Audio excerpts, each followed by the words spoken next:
debate or in debating a number of motions that will be moved on the floor of the House.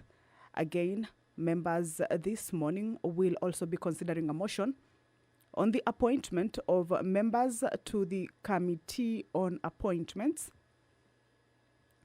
Members will also this morning be considering this motion of the appointments of members to the Committee on Appointments. Again, this is the motion that will be moved by the leader of the majority party, and this is pursuant to the provisions of Standing Order 204, which states that Standing Order 204 states that there shall be a select committee to be designated, the Committee on Appointments to be appointed by the House, consisting of the Speaker as the chairperson, the Deputy Speaker, Leader of Majority Party, the Leader of the Minority Party, the Deputy Leader of Majority Party, the Deputy Leader of the Minority Party, and not more than 22 other members nominated by the House Business Committee, of course on the basis of proportional party membership in the House, taking into consideration the numerical strength of the parties and interest of independents. So on the list that members will be considering the appointment of members to the Committee on Appointments include Honorable Nelson Kowech, Honorable Rahab Washira Mukami, Honorable Dido Aliraso. These are 15 members that members will be considering to the Committee Committee on Appointments. Honorable David Gikaria, Honorable Ferdinand Wanyonyi, Honorable Mary Emase, Honorable Abdul Rahim Dawood, Jonet Mohammed, Honorable Caleb Stephen Mule, Honorable Abdi Shuri, Honorable Naisula Leisuda, David Kosing, and Honorable Mishimboko. So the Deputy Speaker of the National Assembly, Honorable Gladys Sholei, as you can see, is in the chambers. She will be overseeing this morning's sitting, or presiding over this morning's sitting. I will now hand you over for this live broadcast brought to you by PBU in partnership with KBC. Good morning. My name is Kam Chenenza. Almighty God, who in your wisdom and goodness have appointed the offices of leaders and parliaments for the welfare of society and the just government of the people, we beseech you to behold with your abundant favor as your servants, whom you have been pleased to call to the performance of important trust in this republic. Let your blessings descend upon us here assembled, and grant us that we treat and consider all matters that shall come under our deliberation in so just and faithful a manner as to promote your honor and glory, and to advance the peace, prosperity, and the welfare of our country and of those whose interests you have committed to our charge. Amen.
Order number 1, administration of oath.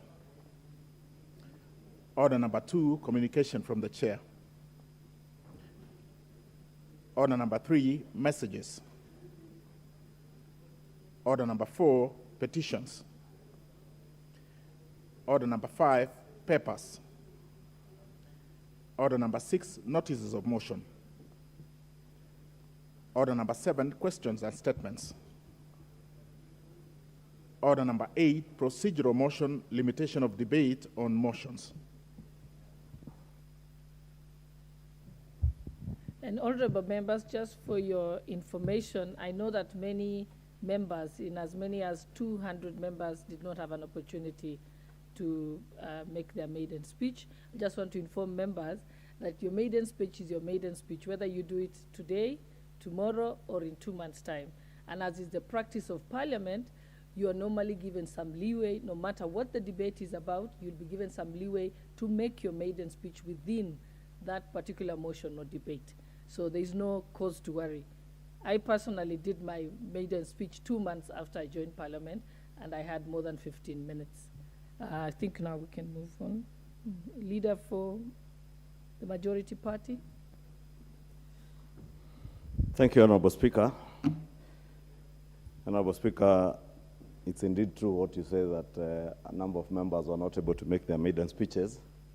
And I'm really thankful that I can see the Honorable Zahir, Honorable Mandazi, and other new members in the House this early. And really I want to encourage, especially our new members, these are the very rare opportunities you get to make your maiden speeches, especially during these procedural motions. And I really want to encourage them to use this opportunity this morning. Honorable Speaker, if you allow me to now move, Honorable Speaker, that pursuant to the provisions of Standing Order number 97(1), this House orders that each speech in a debate on any motion, including a special motion, be limited in the following manner. A maximum of 3 hours with not more than 20 minutes for the mover and 10 minutes for each other member speaking, except the leader of the majority party and the leader of the minority party, who shall be limited to a maximum of 15 minutes each. And that 10 minutes before the expiry of the time, the mover shall be called upon to reply, and that priority in speaking be accorded to the leader of the majority party, the leader of the minority party, and the chairperson of the relevant departmental committee in that order. Honorable Speaker, I think for the benefit of our new members, these procedural motions on limitation of time, Honorable Speaker, are customary, just to allow ourselves to have adequate time for the movers and those who are seconding them to move second, and also have some last 10 minutes to reply. And I realized, Honorable Speaker, last night, if you were here, at the time I was replying on the presidential speech, I had close to 20 members asking me to donate a minute, and only had 10 minutes to make my reply and donate time. Therefore, Honorable Speaker, it's good for even all our good new members to note that at the conclusion of a debate, it is indeed possible for the mover to donate a minute or two. And maybe if you are alone and you have not had a chance to contribute, I can donate 9 out of the 10 minutes to you. And I just beg to reply if I have nothing to say in response, or anybody who was a mover of a certain motion, Honorable Speaker. Honorable Speaker, again, many of our members will have at least 10 minutes to have their take on any motion. And I want to encourage members. I know there's a lot of enthusiasm to speak at this time, at the beginning of any session of Parliament. But with time, this dissipates, and I want to encourage members to please take your time. The time to make your mark in the House is not in the middle of the session. It is usually at the beginning of the session. In your maiden speech, where you will speak uninterrupted for the 10 minutes or so. Therefore, let me, without saying much, ask our leader of minority, the Honorable Pio Wandai, to second this motion. Madam Speaker, this being a procedural motion, I wouldn't say much.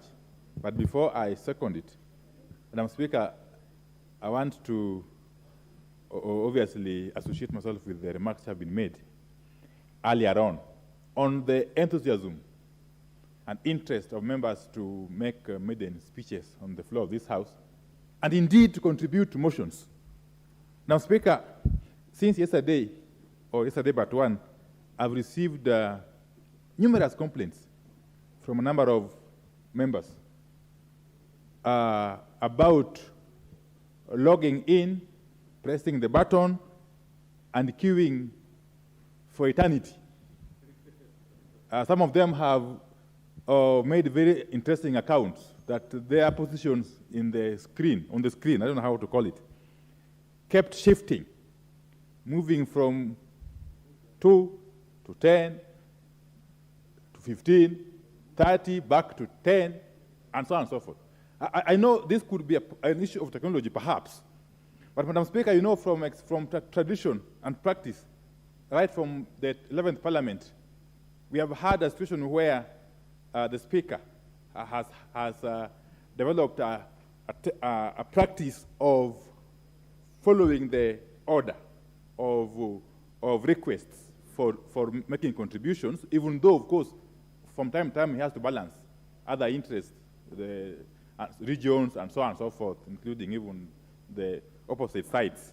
But I may want to perhaps plead with you that for us to start on the right footing, we perhaps have opportunity to explain to members the criteria upon which they get to be given a chance to speak on the floor of the House, so that there is no feeling or perception that there is some application of unfairness and so on and so forth. So that's basically what I wanted to say, because I've got a lot of complaints from across the divide, if I may say so, but more so from my side of the coalition. Yeah, I hope that's something that can be addressed amicably and without really much ado.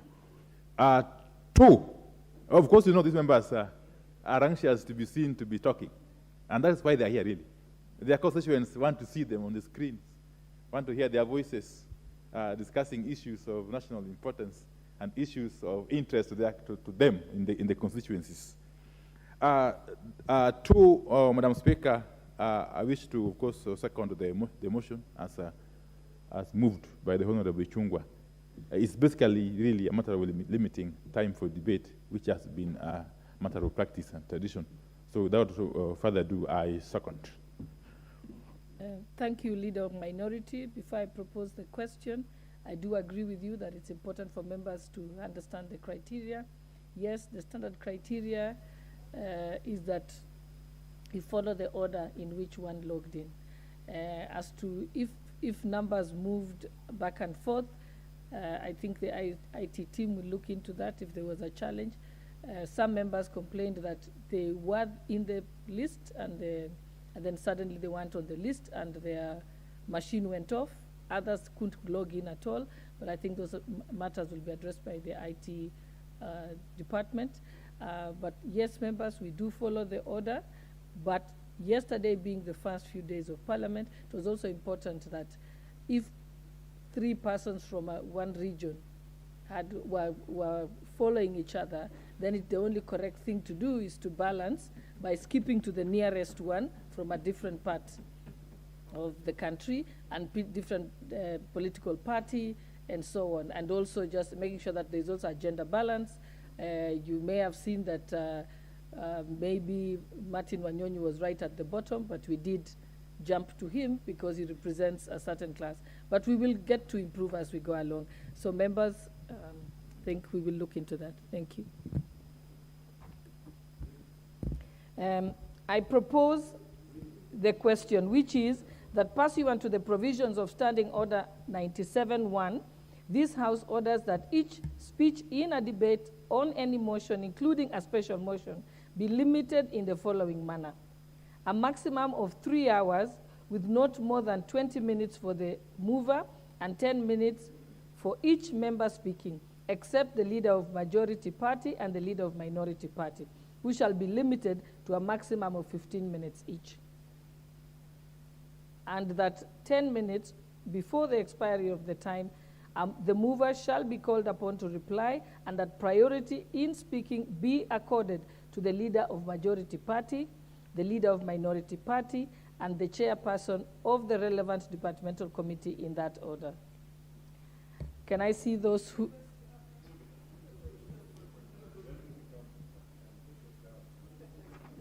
Okay. So the mood of the House is that we put the question. Okay. Honorable members, I put the question, which is that pursuant to the provisions of Standing Order 97-1, this House orders that each speech in a debate on any motion, including a special motion, be limited in the following manner. A maximum of 3 hours with not more than 20 minutes for the mover and 10 minutes for each member speaking, except the leader of majority party and the leader of minority party, who shall be limited to a maximum of 15 minutes each, and that 10 minutes before the expiry of the time, the mover shall be called upon to reply, and that the priority in speaking be accorded to the leader of majority party, the leader of minority party, and the chairperson of the relevant departmental committee in that order. Will as many of these opinions say aye? Aye. And will as many as of the contrary opinion say no? The ayes have it. Order number 9, motion, appointment of members to the Committee on Appointments.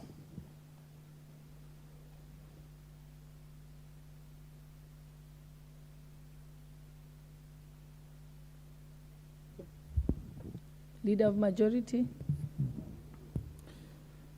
Thank you, Honorable Speaker. Honorable Speaker, maybe before I move the second motion, it's worth noting that having passed that procedural motion, now the motion this is order number 9, Honorable Speaker, I believe now subject to those timelines. And I'll just move on, Honorable Speaker, to move the motion that, Honorable Speaker, I beg to move that pursuant to the provisions of Standing Order 204, this House approves the appointment of the following members to the Committee on Appointments, in addition to those specified under paragraph 1. 1, the Honorable Nelson Koech, MP. 2, the Honorable Rehab Washira Mukami, MP. 3, the Honorable Dido Ali Raso, MP. 4, the Honorable George Gitonga Murugara, MP. 5, the Honorable David Gikaria, MP. 6, the Honorable Ferdinand Wanyonyi, MP. 7, the Honorable Mary Emase, MP. 8, the Honorable Abdul Rahim Dawood, MP. 9, the Honorable Junet Mohammed, CBS, MP. 10, the Honorable Caleb Amisi, MP. 11, the Honorable Stephen Mule, MP. 12, the Honorable Abdi Shurie, MP. 13 is the Honorable Naisula Lesuda, MP. 14, the Honorable David Kosing, CBS, MP. And finally, number 15, the Honorable Mishim Boko, CBS, MP.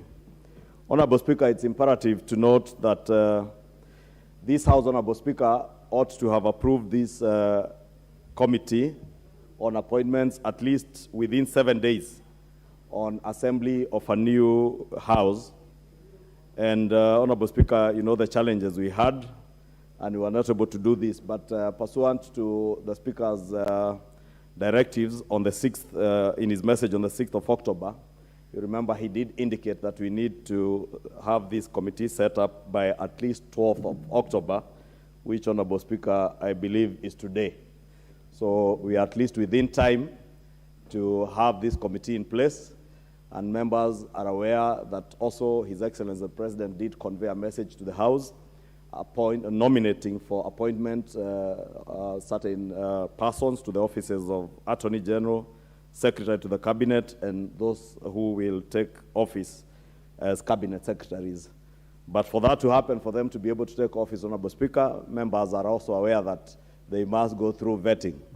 And the committee then that is charged with that responsibility to consider these nominees for appointment as Cabinet Secretaries is this committee. And therefore, it's quite a very important committee that is set out Also in our constitution, Honorable Speaker, this is done pursuant to under Article 152, sub-Article 2, and Honorable Speaker, if you allow me to read that the President shall nominate and with the approval of the National Assembly, appoint cabinet secretaries.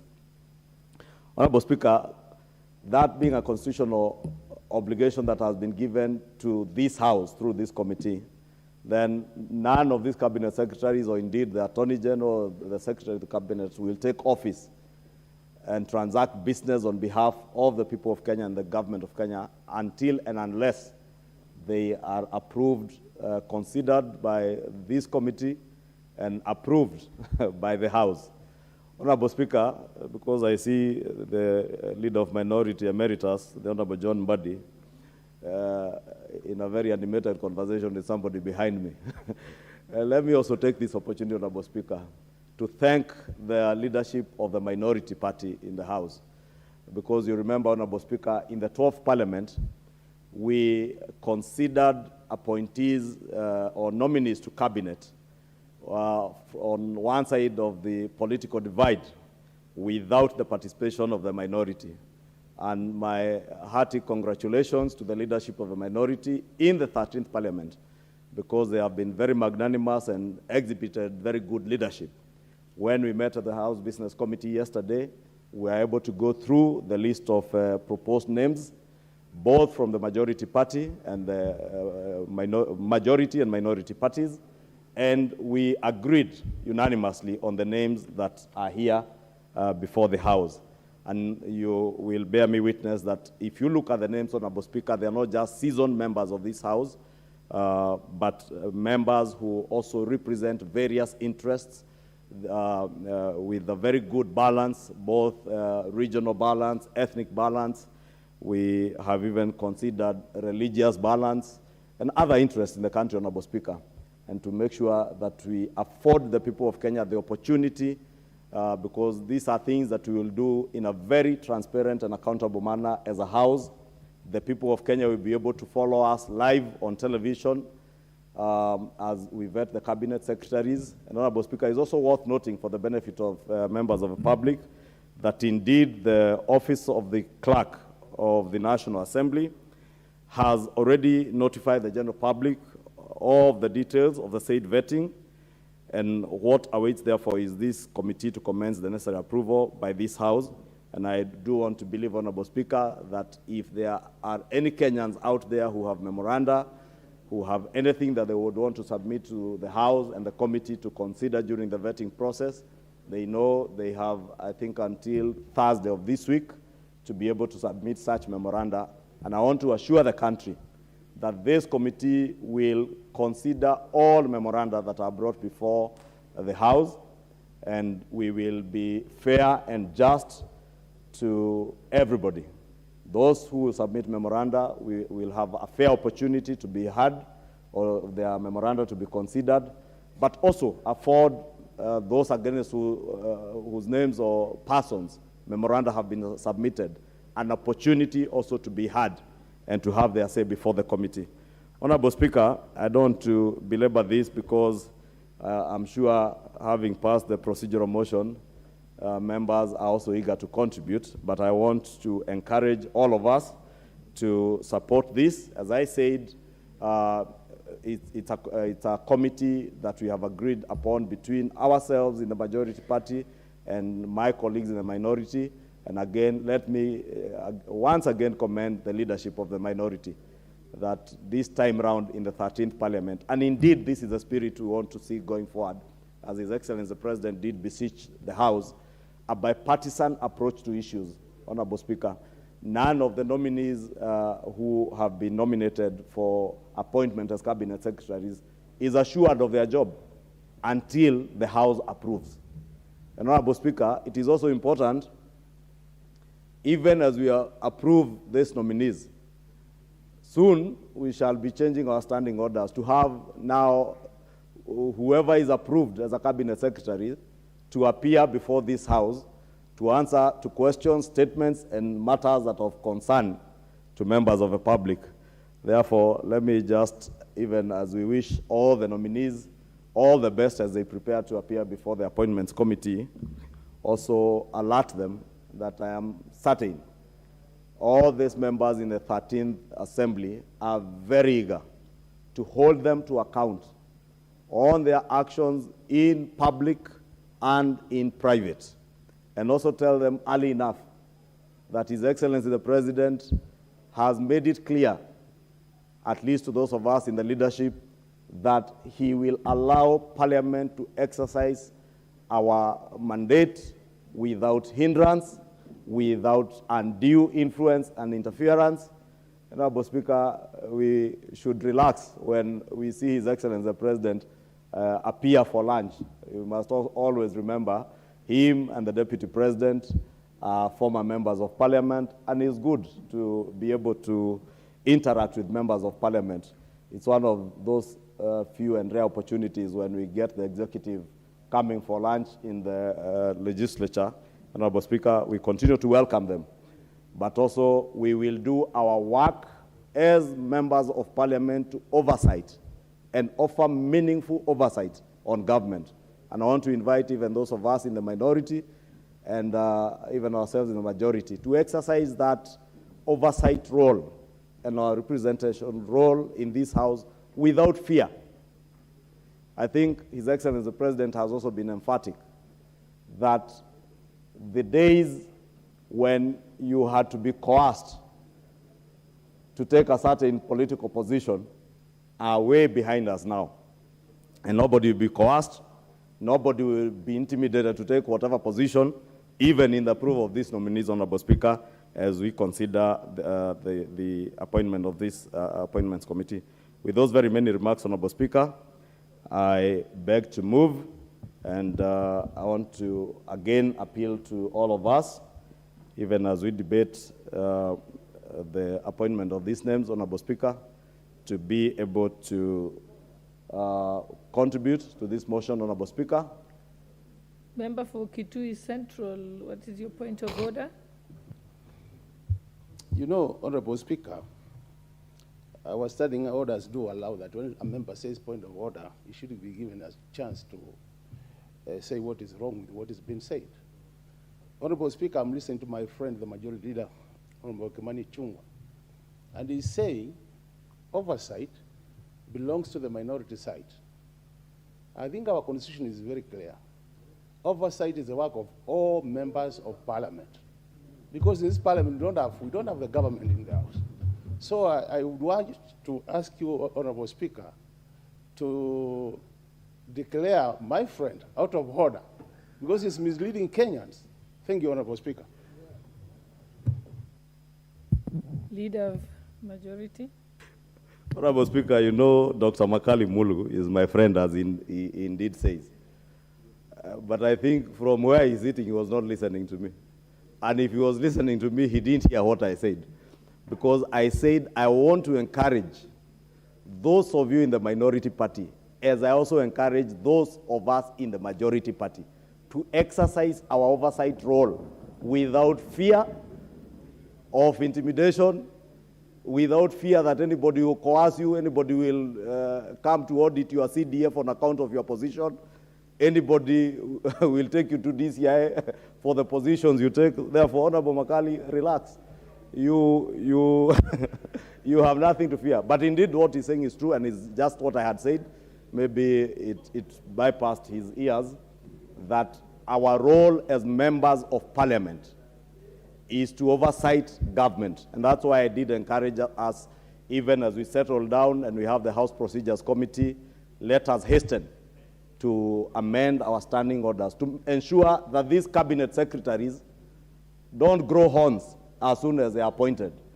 And they must know that the people who have vetted them, the people who have approved them, reside in this House. And therefore, Honorable Speaker, they must be responsive to the needs and aspirations of the Kenyan people that are represented by their representatives in this House. Therefore, Honorable Speaker, I was just concluding and encouraging all of us to support this very bipartisan and well-balanced committee. And I want to encourage members of this committee, without preempting debate, Honorable Speaker, we this afternoon could consider, from what I see on the business for the afternoon, Honorable Speaker, the calendar of the House, and the reason maybe we will need a short break at the end of this week is for this committee and the Committee on Selections to be able to take time to consider the work that is ahead of them, so that we also allow His Excellency the President to approve, to appoint those that will have been approved by the House, Honorable Speaker. And with that, I beg to move, and I want to request my good friend and leader of minority to second this motion. Thank you, Honorable Speaker. Leader of minority. Madam Speaker, I'll rise to second this motion. And as I do so, let me begin by saying that the appointment of this committee is obviously a matter which is in line with the Constitution and Article 152, Sub-Article 2. It is this House that has got the power and mandate to approve the appointment of those who have been nominated by the President to serve as cabinet secretaries. Again, of course, this is buttressed by our own standing order number 45. Madam Speaker, why I'm saying this is the notion that sometimes gets peddled out there that this House is simply a rubber stamp. Far from it. This House cannot be a rubber stamp. This House, in vetting nominees for appointment as cabinet secretaries, is exercising its constitutional duty under Article 152, Sub-Article 2 of the Constitution. This past 1 week, I was amazed to read in one of the dailies a notable columnist by the name Barack Muluka was quoted as having said that the President should be given freedom and leeway to appoint those whom he wants to work with, that there should be no impediments being placed on the part of the President choosing those whom he wants to work with. You know, Madam Speaker, the problem in this country is sometimes about intellectuals who, when they turn into apologists of the establishment, are getting their thinking wrong or losing their mind sometimes. Because nothing could be further from the truth. We are a House comprising of honorable members of Parliament. Member for Westlands, what's your point of order? From both sides of the divide. Madam Speaker, it is not a call for a point of order. I was just queuing to contribute to this motion.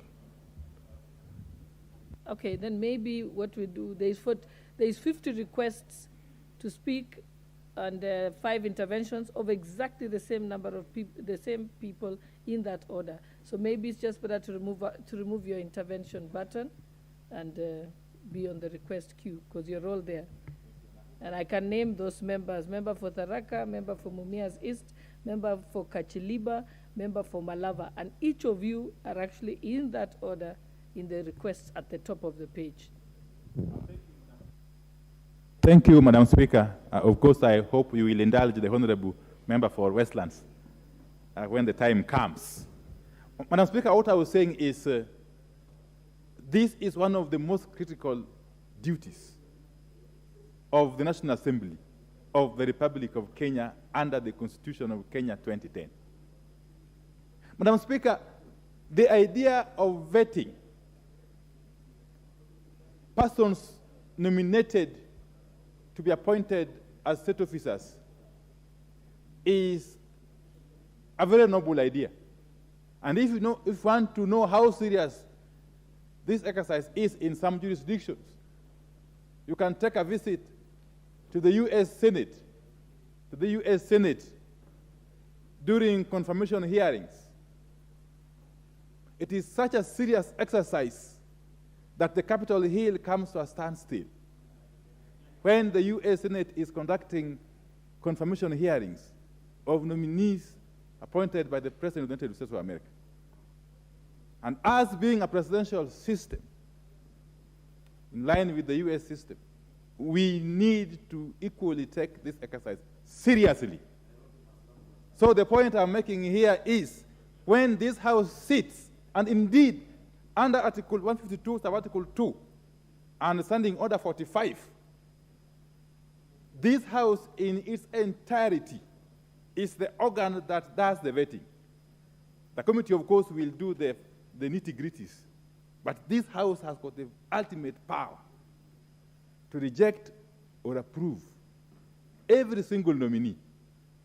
It's a duty we must exercise judiciously and with utmost decorum, and very seriously so. Madam Speaker, you know, we have been told that the Constitution provides frameworks for these appointments, of course, as we know. But, Madam Speaker, even as the committee sits, the Committee on Appointments, once approved today, starts its sittings to deal with this matter. I will be asking the committee from the very beginning, and this is very important, that even as we look at the suitability or otherwise of individual persons who have been nominated by the President, you need to look at the whole package first in context. In context. Does it meet the tenets of the Constitution? For instance, we know clearly under Article 10 of the Constitution that talks about values, principles of good governance, national values. We know there are issues of equity, regional balance. Do we have a sense of that in the entire package? That is very important, even before you get to address the suitability of individual members. That's very important. Does it meet gender balance? Does it address issues of persons living with disabilities, and so on and so forth? So that is very important. But when we finally embark on addressing the issues to deal with individual persons, we must not lose sight of the requirements of the Constitution. We must not lose sight of the dictates and requirements of the Leadership and Integrity Act, the Public Officer Ethics Act, and the Anti-Corruption and Economic Crimes Act. Madam Speaker, I'll be pleading with the members of this committee, and indeed the whole House, that we take it upon ourselves to interrogate, fairly of course, but very, very intensely, each and every individual. Each and every individual. Because, Madam Speaker, this country has a population of over 50 million people, out of whom more than or about 25 million are adults, who of course merit or qualify to be given appointments to hold public offices. And therefore, if the President brings the names of persons who, in the wisdom of this House, don't pass the suitability test, we are not trying to dictate the President on who to appoint. No. Far from it. We are simply telling the President that, please, you have the time to go back and pick from amongst 25 million or so Kenyans those who can pass the test. That's what we are saying in short. And I'm not inciting anybody. I'm simply I'm simply preparing ground for the committee and the whole House that when embarking on this onerous task, we must be alive to the dictates of the Constitution and other statutes that govern generally matters of governance and good order. Madam Speaker, let me say this as I conclude. Let me say this. We have been told a number of times, and we agree, that the Constitution of Kenya guarantees innocence. There's a presumption of innocence until one is proved guilty or otherwise. But again, if you look at member for Ugenya. Respect for my neighbor and friend, probably senior, the member for Gunja. You're just in law school, so you could be my senior. Madam Speaker, is he preempting debate on the names that could come to this floor? Is he preempting debate on what could happen in the committee of appointments hearings? Because by going the way he's going, Madam Speaker, I fear that he's already made up his mind about the debate he's going to have when the names come to this floor, Madam Speaker. Is he in order?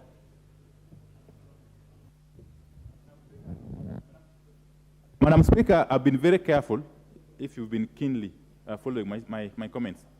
I haven't mentioned any name, and I will not, for sure, at this point in time. I'm just trying to lay the basis. It's my duty, really. It's my obligation to guide my members and everybody else who may want to be guided, that this is a very serious exercise that we must approach with a lot of seriousness on our part. Madam Speaker, I want to say this, that persons being appointed to state offices or public offices, just as the Constitution requires, must be persons whose conduct bring honor, dignity, and everything else that is positive to those offices. So I just want to plead, Madam Speaker, as I second this motion, that this is one such exercise that this House, once it embarks on, the country must be convinced that the House has done justice, not only to the process itself, but to even those persons whose names have been brought before the committee and the House for approval. Thank you, Madam Speaker. I second. Honorable members, I propose the question, which is that pursuant to the provisions of Order 204, this House approves the appointment of the following members to the committee in addition to those specified under paragraph 1. 1, the Honorable Nelson Koech MP. 2, the Honorable Rehab Washira Mukami MP. 3, the Honorable Dindo Ali Raso MP. 4, the Honorable George Gitonga Murungara MP. 5, the Honorable David Gikaria MP. 6, the Honorable Ferdinand Wanyonyi MP. 7, the Honorable Mary Emase MP. 8, the Honorable Abdul Rahim Dawood MP. 9, the Honorable Junet Muhammad CBS MP. 10, the Honorable Caleb Amisi MP. 11, the Honorable Stephen Mule MP. 12, the Honorable Abdi Shure MP. 13, the Honorable Naisula Lesuda MP. 14, the Honorable Philip David Kosin CBS MP. 15, the Honorable Mishi Mboko CBS MP. I can see that there are those who want to contribute. You can do so by way of putting in the requests. I think on top of my page, I have member for Starehe constituency. Thank you, Madam Speaker, for giving me this opportunity to address the House. My name is Amos Mwago, member for Nairobi City, Starehe. So first I want to thank God for giving me this opportunity to arrive to this House and being able to come and contribute on matters of national interest in this House. I also want to thank the great people of Starehe constituency for having elected me as a member of parliament to represent them in this house. I will also not miss out on congratulating you, Madam Speaker, on your election as a Speaker of the House, as a Deputy Speaker of the House, and also Mr. Wetangula for being elected as Speaker of the House. Okay, mine is very simple. I've been elected to this House to represent people who mainly are hustlers, as the government of the day came up with this narrative to this House. So basically, my constituents are looking forward to how this 13th Parliament or the government of the day is going to help them, because based on the so many promises that the President promised us, my people are very optimistic that this is their time, because the government has come in on a wave of economic liberation, and most of the people in Nairobi City are really expecting so much that has been promised to them, that it will be achievable, the business space and the business environment will be conducive for them to do business. There are going to be new markets that are going to be built in Nairobi City to accommodate the very many people who are very unemployed. Job opportunities are going to come to them through this government. So in general, my constituents are very hopeful that their livelihoods will change. And that's why I come here to represent them as one of them and come to bring their grievances on this House. I really want to thank the President on the promises that he's given the people of Starehe, starting with what he talked about, the Hustlers Fund. Very many people in Nairobi, as you know, have come from up country to come to Nairobi looking for opportunities. And they are very optimistic that there are going to be measures and structures and systems that is going to make sure that their businesses are safeguarded, their businesses thrive, and their business can continue being on a growth path. About the issue of housing, I am a member of parliament for a constituency that has a very huge population that live in the slums. And these people are very optimistic that the upgrade affordable housing plan that the government promised is going to come and help them, maybe redeem their livelihoods and give them decent housing. But their major concern is, there has been a concern that maybe the structures that are going to be used in the affordable housing schemes may not be able to address the real issues that the people are going through, because you have seen other housing plans being brought on board where people who benefited are not really the slum dwellers. These houses have been brought up and then they've been sold out to other people who are not actually the residents of this area. So for us, it becomes like a scheme to evacuate some people and develop these places, then they are later on sold to people who are not actually, they are not needed people. So that is one of the concerns that my constituents have raised about this housing, how affordable housing, and the landlords who own those structures in the slums are very champions of affordable housing. But most often than not, when you have these upgrades, these people are taken for granted, they're evacuated from their land, the houses are brought up beautifully, and then they are sold to people who have money with them. So that is one of the issues that my people are raising, and it's an issue that we need to address, because we cannot displace people and bring in other people who are not our constituents. Okay, on the matter at hand about the appointment committee, we really urge the people of that committee to really vet the nominees wisely, because we are in a new economic dispensation. We've never tried this bottom-up model. So when this bottom-up model, it is in initial stages, we need people who understand it very well to be the drivers of this model, people who are able to articulate issues, and people able to meet the expectations that have been, the expectations that the people have with them on the ground, because people are so hopeful about this whole bottom-up model. So if we don't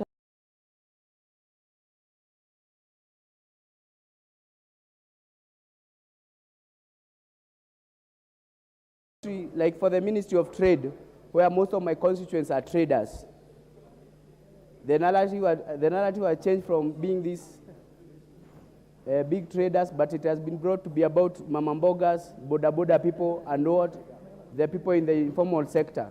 And my people expect that the Minister for Trade is going to address the issues from those simple setups, those cottage industries, those informal sector. How are they going to formalize the informal sector, which employs so many people in this city? How is he going to go around the issue of the imports and the import duty? How is he going to go about the issue of taxes, the issue of increasing the tax base and reducing the taxes on our people? The way we are going to expand opportunities to reach out to other regions, the way our people can be able to trade with other regions. So I think when it comes to vetting, issues on integrity should take center stage, issues on capability should take center stage, and experience too, because we really hope that whoever gets into that Ministry of Trade, we as Nairobians, is going to liberalize trade in this Nairobi. We expect more markets to be built so that they can accommodate our people. We expect so much that will change in our economy as we try to adopt this bottom-up economy. We expect us to be the key players, people who run small businesses in this Nairobi, to be the people on the table, making recommendations, participating, and maybe in decision-making about how they are going to have the economies of the day run in this government. I would also like to say it is also another transformational period where the politics maybe have changed from where they are. They have come down to the politics of the local mwananchi. So we expect this cabinet that is going to be appointed by the president to show some difference in the way they are going to run their affairs, to show their relation with the local mwananchi still. They should retain the local mwananchi relationship just like they were doing when they were campaigning. They brought the local mwananchi to be their point of focus, and I expect even if when they're running the government, they should also consider the local mwananchi. And as we go forth, we also have our questions as the youth of Kenya, the representation of the cabinet, about the youth representation of the cabinet. We have a question on that. I know the committee that's going to vet is going to look into regional balances and everything, but also our role as the youth. We look forward to seeing it represented in the cabinet. We also have another question of incorporating ICT in all the operations of the government, because as we know, in the 21st century, where the technology advancements is happening so fast, but in our country we are reluctant to adopt new technology in all these operations of our ministries. And with that, Madam Speaker, I say thank you so much, and I donate my 5 minutes to Babu Owino. Thank you.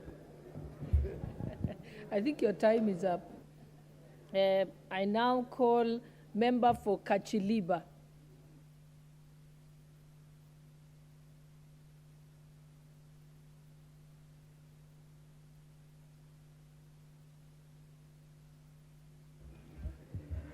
Thank you. Madam Speaker, in contributing to today's motion, I first of all also take this opportunity to recognize that this is my first time to speak in this august house, and so I will beg to get some time to be able to say and actually have my maiden speech.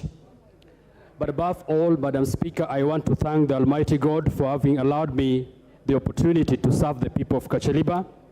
At the same time, Madam Speaker, I want to congratulate you for having been elected as the Deputy Speaker of this House.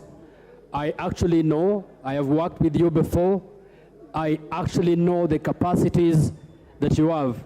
I'm sure you are able to perform above and beyond the expectation of this House based on our previous engagement. I've also watched you when you worked in the judiciary, and you did us proud. So, Madam Speaker, I also want to take this opportunity, this particular time, to thank the people of Kachaliba. These are the people that brought me to this august house. It was my first attempt to come to this august house, and they were able to give me the opportunity, most particularly the women that wore the most adorable, the most magnanimous, the most unique, and the trademark cloth called Lorwa of Kachaliba. You actually need to see this clothing for you to appreciate the kind of women that actually voted for me. So I want to thank them most obviously for giving me the opportunity and trusting in my capabilities to be able to represent their issues in this house. I also want to thank most particularly the chairman of the party that I came with, the Kenya Union Party, that gave me the ticket to be able to actually vie and be a member of this august house. Thank you so much, the people of Kacheliba. Thank you so much, the youth and those that believe in the capacity of myself and those that will continue to believe on my capacity. I also want to thank my predecessor of Kacheliba constituency. I want to promise that it was a political duel, it was not an enmity, and the people had trust in me, and that I'm able to continue with the work that you did, and I wish you well in your endeavors. So, Mheshimiwa Mark Lomunokol, the one that I dethroned, I want to wish you well. Lastly, Madam Speaker, today we are here to be able to contribute to the motion of the committees that are actually going to vet the cabinet secretaries. And I want to appreciate the fact that we are given the task to discuss about this committee and also to give these committees our mind. I strongly believe that the Constitution is clear and the President has followed the Constitution when he appointed 7 out of the 21 women. Personally, I know vetting can throw and dethrone some of these women. I want to ask this House to consider more specifically the fact that when the women that are actually appointed or nominated by the President are actually brought in for vetting, these committees need to be very, very human in understanding them. This is the reason. They are only 7 out of 21. If one of them is vetted out, it basically means that we are not going to get the 1/3 gender rule that we've actually always looked for. So I think the President never allowed us to get an extra 1 or 2 more nominees beyond 7 for women, and basically meaning we need to have trust and faith in them. And so that is one of the asking. The other asking that I will ask the team that is going to vet the cabinet secretaries is to consider very critically those cabinet secretaries that are going to follow the standing orders that is going to be changed in the floor of this House. The standing orders in the floor of this House, the President asked that we need to change it so that the cabinet secretaries can be able to directly come to Parliament and be able to answer to questions. It is very easy for us to say that we are going to change the standing orders and the cabinet secretaries are coming here.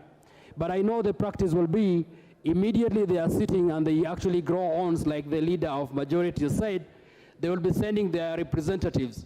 I want this House to not only consider the characters of the persons, but also to look at the persons and know the kind of persons that they are going to vet into this House. I actually have sat in the executive sometimes, and I know it is very easy for a cabinet secretary to travel abroad and be able to send representatives. We want the standing orders to be followed to the letter, and at the vetting point, I want that question be set before each of the nominees. If they are willing to come personally to this House to answer to questions, or if they are willing to send representatives like many of them will want to when they actually become the bosses and not the servants of the people. I also will wish that the committee that is going to vet these cabinet secretaries look at the issues that are affecting this country. Personally, I come from Kacheliba constituency. Members, to be told, I am from a new constituency in this country. Kacheliba is a constituency that became Kenya in 1972 when most of you are already Kenya. I am also a new member of parliament who was elected in a by-election within the main elections. So that when you did your elections on the 9th of August, I did my elections after 9th of August, that is on the 29th of August. That basically means I am a product of a by-election within an election, something that is so unique in this country. Kacheliba, by its name, just to bring it to speed, is a place where the colonialists used to sit and detain people who could not pay. So Ka means the home of, and Ajalipa means Ajalipa. So it is the home of the person who was arresting people who had not paid. I want this to be considered. This constituency basically means the people living in here could not have affordable means to pay the European or to pay the white man. And so as we vet the cabinet secretaries, let us consider areas that are far-flung, areas that have been oppressed by history, areas of people who have never known and tested the dignities that every other Kenyan have tested. Madam Speaker, I want to say this.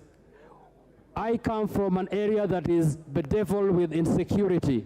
Every time people mention of the Pokot community, people talk about people that are backwards. I want to state it clearly in this house so that even as we do vetting, that not every Pokot is a criminal. In fact, the criminals are very few and they are in a very particular space that is not in West Pokot. I want this to be considered.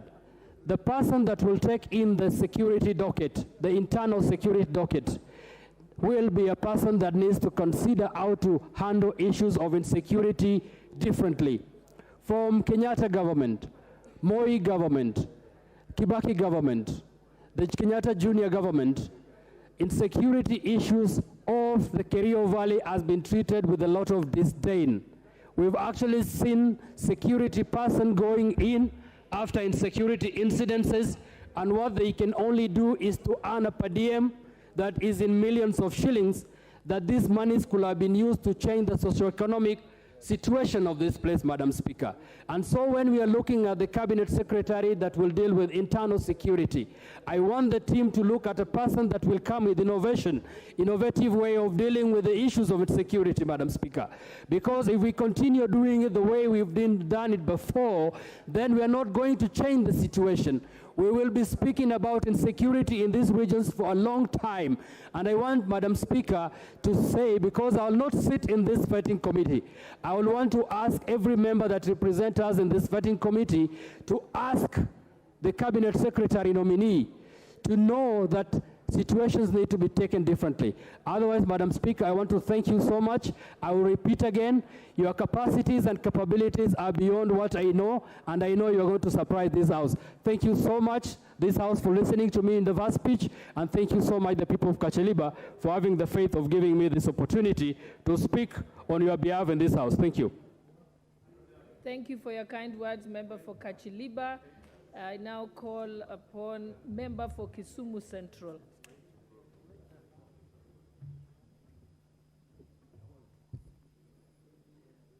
Thank you, Madam Speaker. Let me first take this opportunity to congratulate you for having been elected as the Deputy Speaker of this House. Let me also take this opportunity to congratulate all members of this august House for having been re-elected and elected, for those who are new like me in this House. Let me take a special opportunity to thank people of Kisumu Central for having faith in me to elect me as their representative to represent them in this august House. Kisumu Central is a business town. Kisumu Central is a business hub. Kisumu Central has a population of about 200,000. Kisumu Central has got a population of voters of 135,000. Kisumu Central has got 6 wards, and Kondele Barracks is in Kisumu Central. Kondele is undocumented barracks in Kisumu. Kisumu Central has got Nyalenda B as a ward, and I thank people of Nyalenda B. I thank Kondele people. I thank Railways Ward. I thank Kalolini Shaurimoyo. I thank the CBD, which forms the Market Milimani Ward, for having elected me to this August House. Madam Speaker, let me also take this opportunity to say that in Kisumu Central, we have slums and urban specific wards. I'm more concerned about Nyalenda B as a ward, which is flooded almost every single year. I would want to take this opportunity to talk to the Ministry of Special Program to say that Nyalenda B, which is seen as a town, should be treated like any other drought area, any other flooding area, that when the special programs is considering those areas which have got drought, should also consider Nyalenda B. Kisumu Central is a cosmopolitan town, a constituency, which is also a home of special talents. Some of the famous footballers who have played for Kenya comes from Kisumu Central, and I can mention Peter Dow, I can mention Oliech, for those who are fans of football. Kisumu Central is also a very peaceful constituency. Honorable Speaker, I must say that Kisumu Central has got some very important projects which are stalled, which have not been looked at over the years. And just to mention a few, Kikomi is a big and a sleeping giant in Kisumu that could create employment opportunities for the youth, that could create employment opportunity for farmers, because Kikomi is a fabric industry that, if rehabilitated, will be able to respond to some of our employment needs. Kenya Matches is a stall project in Kisumu. Fish industries, there are about 3 which are stalled in Kisumu, and I will be talking to various departments and ministries to ensure that these projects are brought back into action so that they can create employment. Honorable Speaker, I also want to take this opportunity to thank and congratulate the outgoing administration, the regime of President Uhuru Kenyatta. Under the handshake, they did show Kisumu Central people that they are also part of Kenyans. And as part of the handshake, we saw the rehabilitation of Kisumu Port.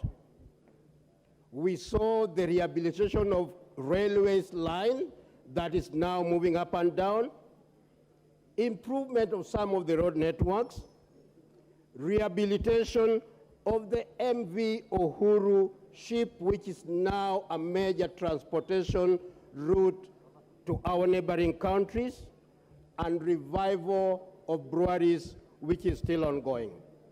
Honorable Speaker, some of our slums experience the worst floods in the region, and this is a problem that causes havoc to the community of those specific wards, and especially the residents of Nyalenda. It's worth noting that Kapothe, in particular in Nyalenda B, is also a very fertile area that if the floods were controlled, it will be a food basket not only for Kisumu Central, but also for the whole of Kisumu County.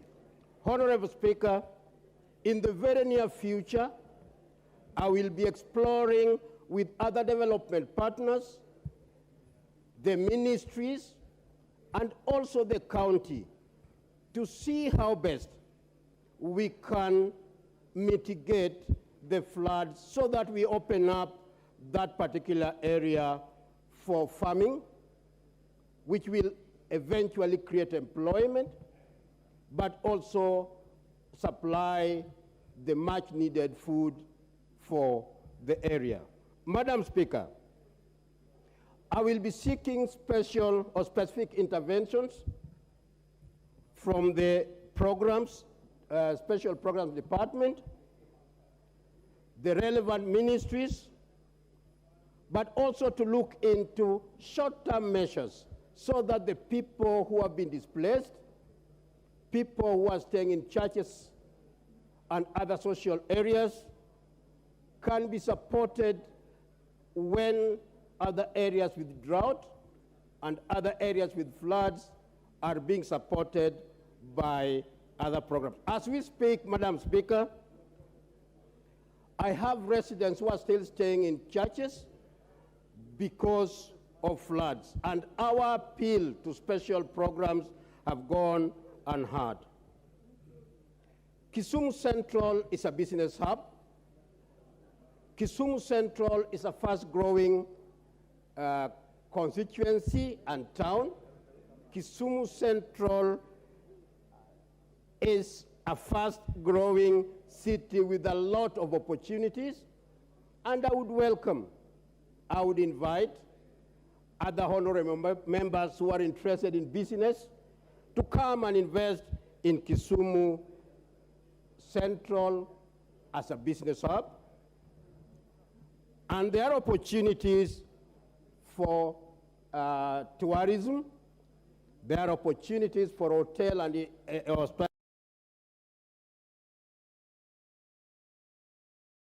economy. Madam Speaker, I welcome and invite those who are interested in investing in Kisumu. Madam Speaker, I'm aware that we finished the discussion on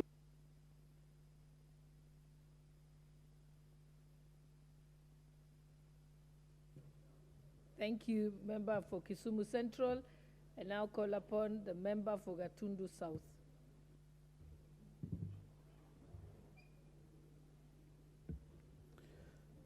Thank you, Madam Speaker, for this opportunity to address this House.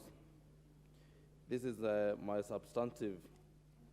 substantive address of this House. In fact, it is my maiden speech. Madam Speaker, I therefore would take that opportunity to thank the people of Gatundu South for having found fit to elect me to represent them in this House. And I also take this opportunity to congratulate you, Madam Speaker, and the Speaker of the House for having been elected as Deputy Speaker and Speaker, respectively. And that too goes to the Deputy President and the President, Mutatis Mutandis. Madam Speaker, I come to this House on the background of a lot of unemployment. And as we discuss the business of the day and discuss the committee on appointment, it is not lost on me that this committee has to shoulder the responsibility of making sure that we have the people who are going to drive the agenda of this government. Without the cabinet, then it will be very hard to push the business of the government ahead. Therefore, they have huge responsibility on their shoulders. Madam Speaker, in as much as we finished discussing the presidential speech, it came very pregnant with a lot of information and a lot of issues that we need to address as a country. Madam Speaker, we are talking about employment, and we cannot have employment without looking at manufacturing, without looking at industrialization of this country. But Madam Speaker, our industrialization is hampered by our taxation or tax regime and the tax infrastructure that we have existing. I look at a tax regime where we now have a value addition, Mr. Speaker, a VAT tax that is very punitive to the business people. Madam Speaker, I am looking at the proposal that was put in this House suggesting that we should have a VAT regime that stops you as a business person from filing your returns if you have filed nil returns for 1 month. We must look at that and look at the changes that must be instituted to enable our people to have a proper working tax regime that is going to enable them invest in this country. Madam Speaker, we have this tendency of taxing our people on trade. As a manufacturer, we are paying electricity to a tune of 21 shillings to manufacture 1 kilogram of tea. This is because we have a tax on fuel. We have a tax on electricity that hampers our trade, that hampers production. We cannot therefore issue or give employment to our young people if we continue like this.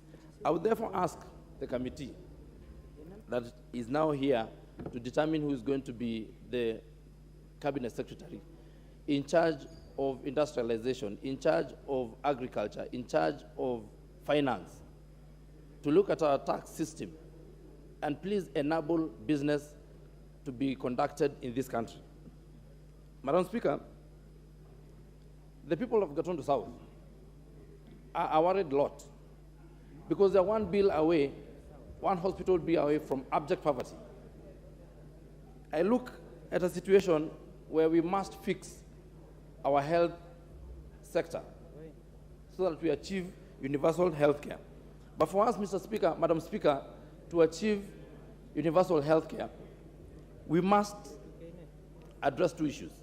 First, we must address NHIF. NHIF has been paying 80% of its payout to less than 25% of the hospitals. These are hospitals that are in urban centers that are accessed by very few people, and our people in the villages are left without access to NHIF and its services. I would ask the committee that will be formed here, and this House at large, to look into policy and laws that are going to enable NHIF create a proper working policy so that we are able to give services to our people in the villages. Madam Speaker, availability of medical care and medicine and medical supplies is pegged on the availability and the order fill rate capacity of KEMSA. But Madam Speaker, we have an institution in KEMSA that has been crippled by an availability of funds. The turnaround time right now at KEMSA is very low.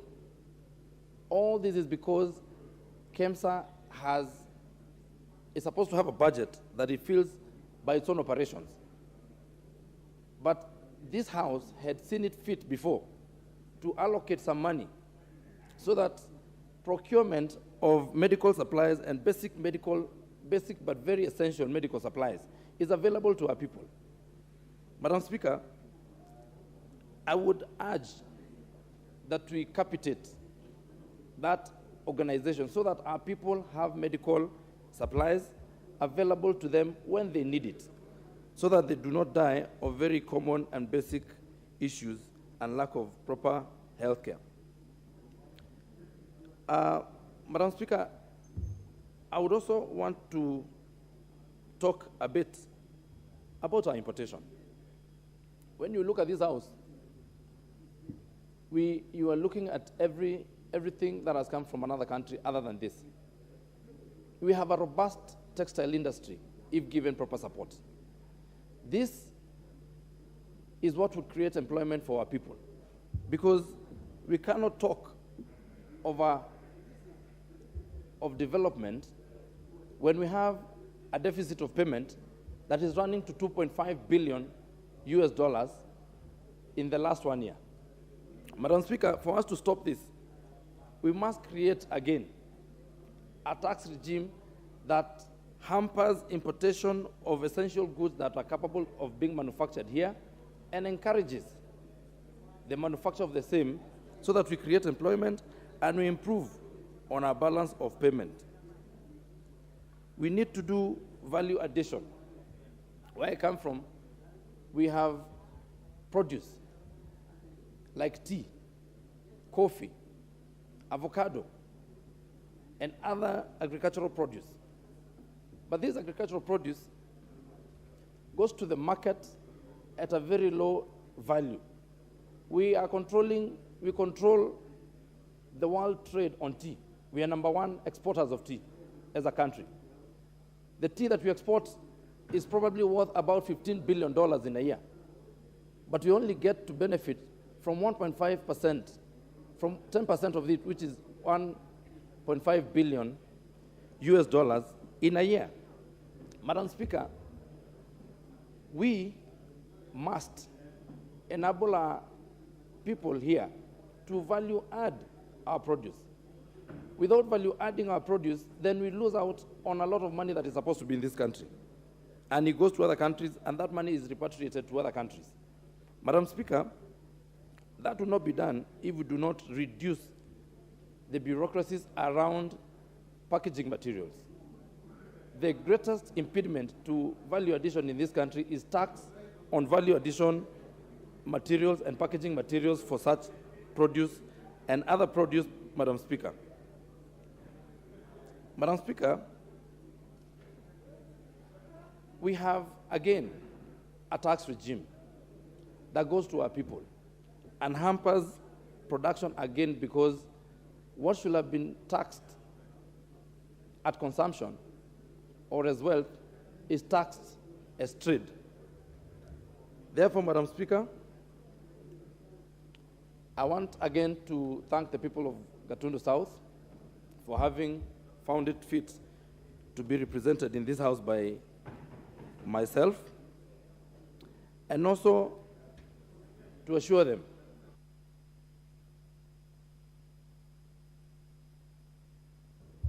Thank you. I now call upon member for Isiolo South.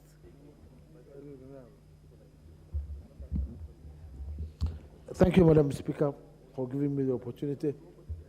I am Mohammed Tubi, Bidu from Isiolo South constituency. First and foremost, I thank God for giving me the opportunity to be here today in this august house.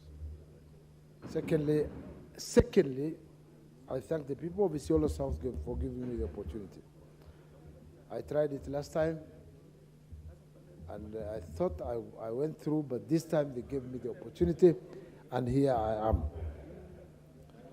Madam Speaker, I just wanted to tell, for the benefit of doubt of everybody, Isiolo South is located in Isiolo County, and Isiolo Town, geographically, is the center of Kenya country, the country called Kenya, this one of ours. Yes, it is in the center of the country, and it is on the border. It is on the border and gateway into the harsh environmental condition of northern Kenya. Isiolo is located just opposite the other side of Mount Kenya.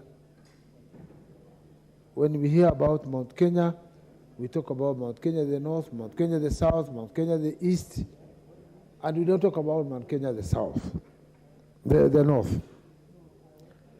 That north one is that environmental, that worst, harsh environment of the northern Kenya is where we start from. Madam Speaker, the people of Isiolo South asked me to pose a question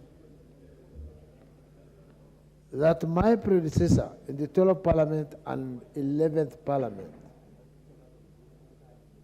all of them have been on record that they have been worst performers in this National Assembly.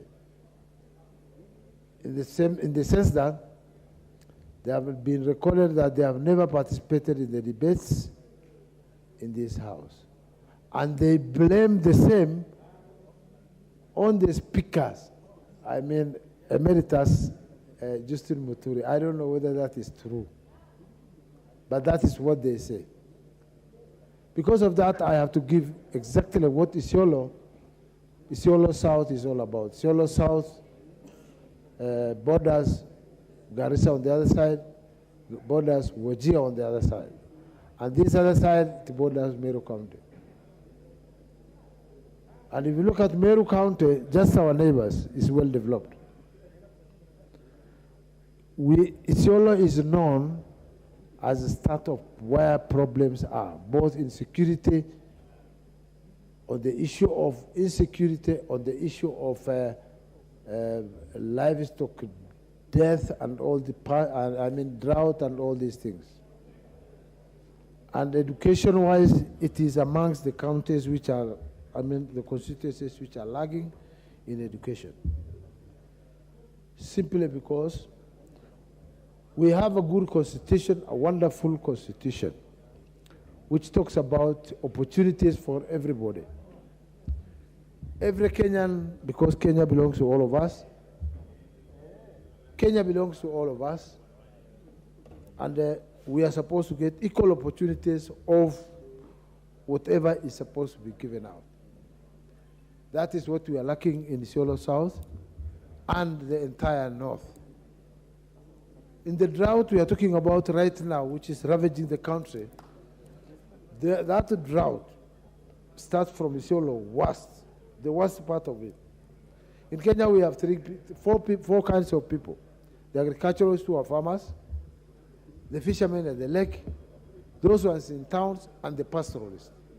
The most affected people in Kenya today, when it comes to drought, are the pastoralist communities. And the pastoral communities have received very, very, very minimal support from the government, successive government regimes. We hope that this regime, the new regime, will be able to focus on what is going to happen in Isiolo South, going down to the north, because development is lacking. All the infrastructures which you are seeing on our borders, in our neighbors, is not there in Isiolo and beyond. The insecurity issue. Isiolo may be the gateway of northern Kenya, but you may wonder that it is the boundary of Kenya. That is why we have all the military installations.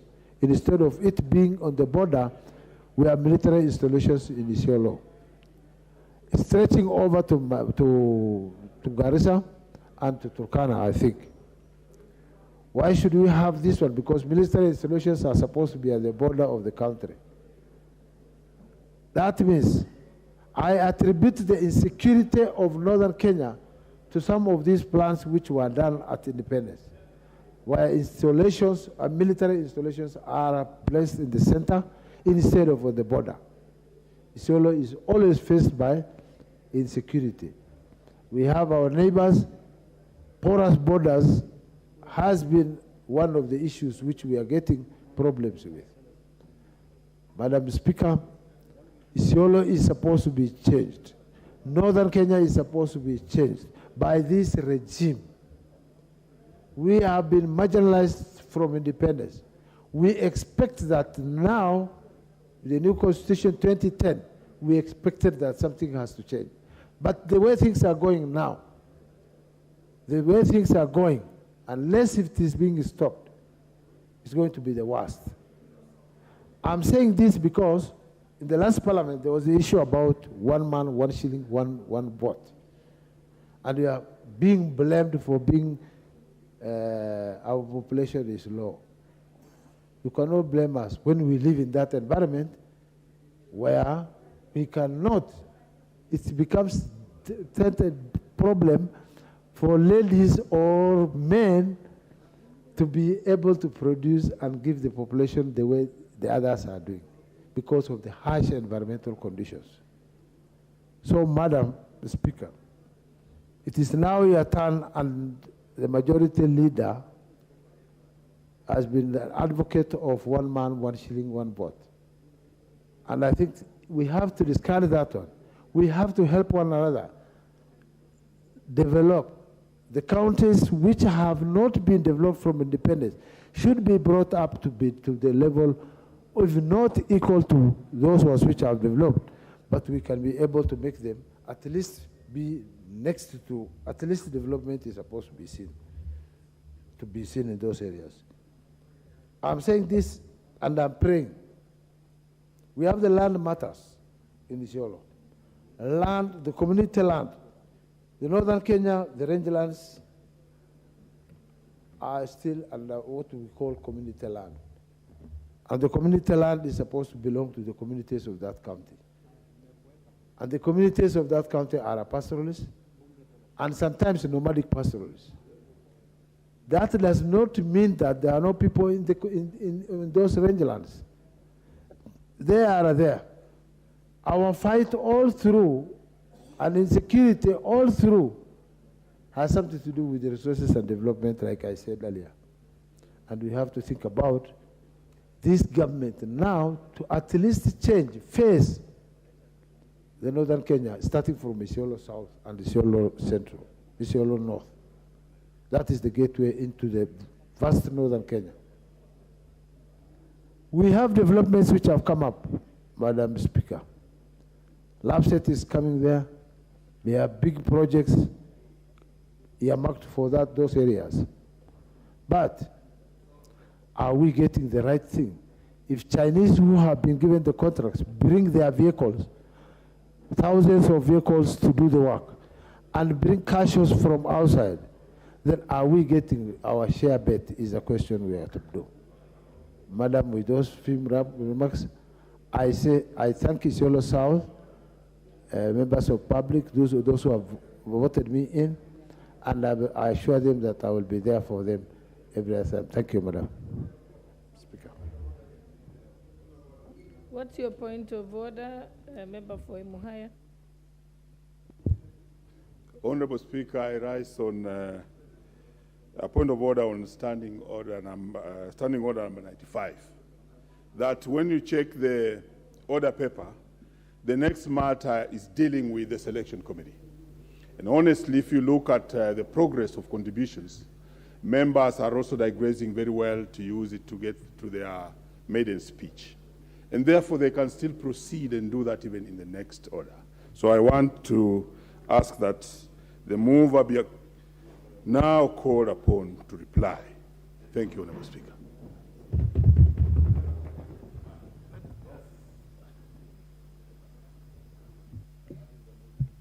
Is that the mood of the House? Yes, and I think there were several speakers who were next in line. I think there was member for South Mugirango, Makueni, Nambale. I think we can move to the next motion and they will continue to contribute since it's similar. I think I agree with the member for Emuhaya on that. I now call upon the mover to reply.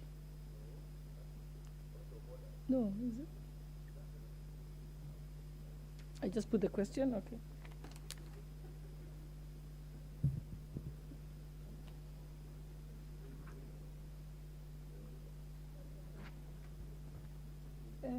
Honorable members, I now put the question, which is the pursuant to the provisions of standing order. They said the question. They said I just put the question, okay. That pursuant to the provisions of standing order 204, this House approves the appointment of the following members to the committee in addition to those specified under paragraph 1. 1, the Honorable Nelson Koech, MP. 2, the Honorable Rehab Washira Mukami, MP. 3, the Honorable Dido Ali Raso, MP.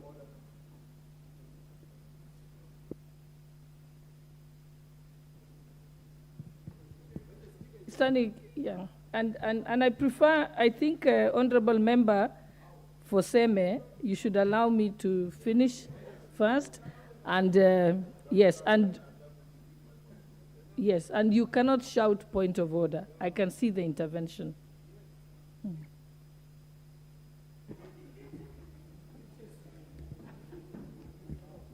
And I shall start again. That pursuant to the provisions of order of standing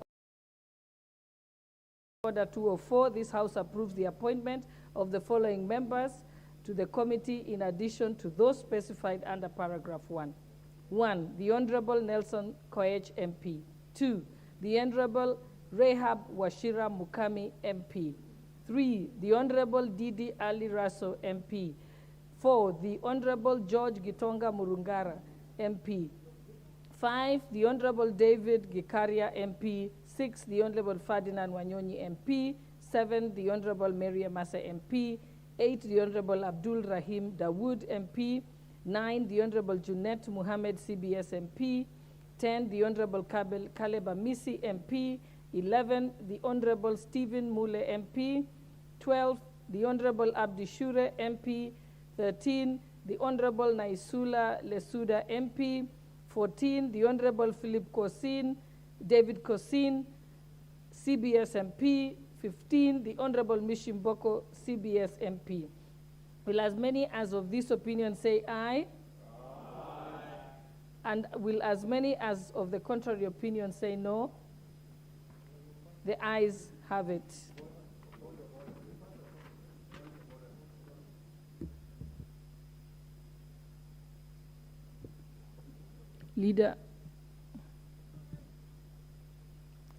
Leader for majority of the majority party.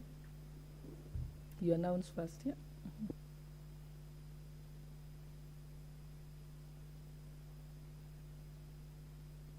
Next order, members. And members, you cannot have a point of order over nothing. Nothing has happened at the moment. Member, the leader of majority party, please proceed.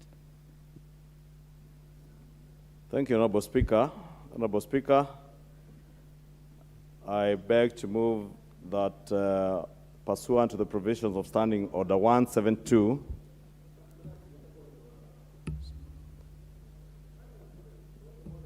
hold on, member. He has not called order number 10, please.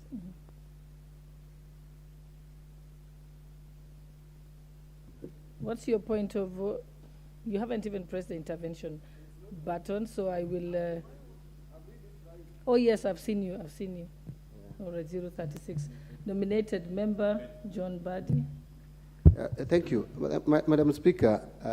With all due respect, I think there is a procedure that we didn't follow.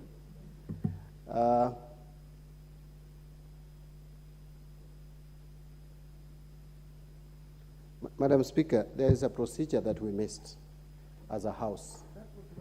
And Madam Speaker, the Honorable Member, Mboko Mlemba, requested for the mover to be called upon to reply. And the House first should have agreed with that.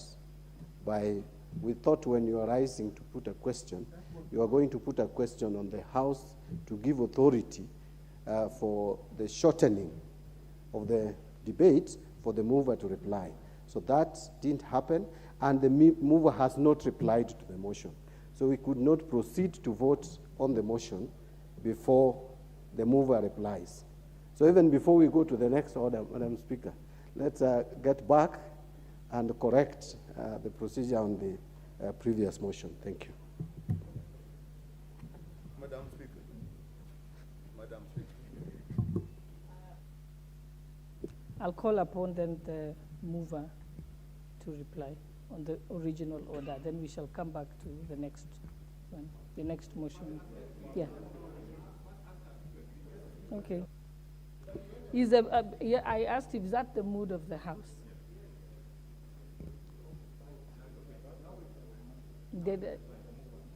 Yeah, I now want the mover to be called to. Thank you, Honourable Speaker. And question. Honourable Speaker, I think the officers at the clerk's desk need to be more diligent in guiding you. Because indeed, when the Honourable Nyikal was trying to raise a point of order, it is that particular aspect that he was trying to raise, and I had also tried to raise it here, Honourable Speaker. But I think the officers here did not guide you accordingly. And it is only good that we correct that. And I do now beg to reply on that motion for the appointment of the members of the Appointments Committee, as I thank members who have contributed and all of you for the support to this committee. And assure members that this committee, as we have said, will be diligent in ensuring that we exercise our mandate in line with the Constitution, our own standing orders, and in exercise of our constitutional powers to be the House that oversights the Cabinet, the House that will vet, and eventually on or before the 27th of this month, when we come back from the short recess, the members of that committee, I'm sure by now you should be aware that there will be no recess for you. It is a short working and busy working recess. So we should be able to table a report for approval, and we'll call upon the House to be there to consider that report when the time comes. With that, Honourable Speaker, I beg to reply. Before I rise to put the question, I just want to, I stand guided. I want to politely ask the senior members who've been in the House longer than me, Honorable Mbadi and Honorable Nyikal, try not to bully me. I'll figure this out. I'm a very fast learner. So don't bully me. No, but member for Seme, I think I take great exception if you shout from your chair. Yeah, so you can't do that. You can make your point of order. I will give you an opportunity to make a point of order properly. And I do stand guided. No, you can't speak without me giving you permission to speak. So let me proceed.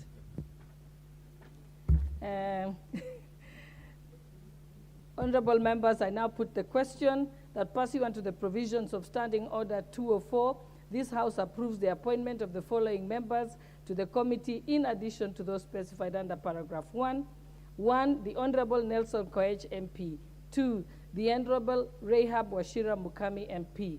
The Honorable Dido Ali Raso, MP. The Honorable George Gitonga Murungara, MP. 5, the Honorable David Gikaria, MP. 6, the Honorable Ferdinand Wanyonyi, MP. 7, the Honorable Mary Emase, MP. 8, the Honorable Abdul Rahim Dawood, MP. 9, the Honorable Junet Muhammad, CBS, MP. 10, the Honorable Caleb Amisi, MP. 11, the Honorable Stephen Mule, MP. 12, the Honorable Abdishure, MP. 13, the Honorable Naisula Lesuda, MP. 14, the Honorable David Kosin, CBS, MP. 15, the Honorable Mishi Boko, CBS, MP. Will as many as of this opinion say aye? And will as many as of the contrary opinion say no? The ayes have it.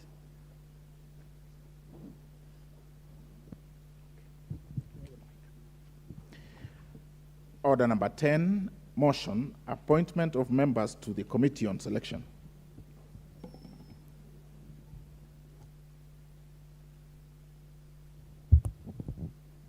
Leader of the Majority Party.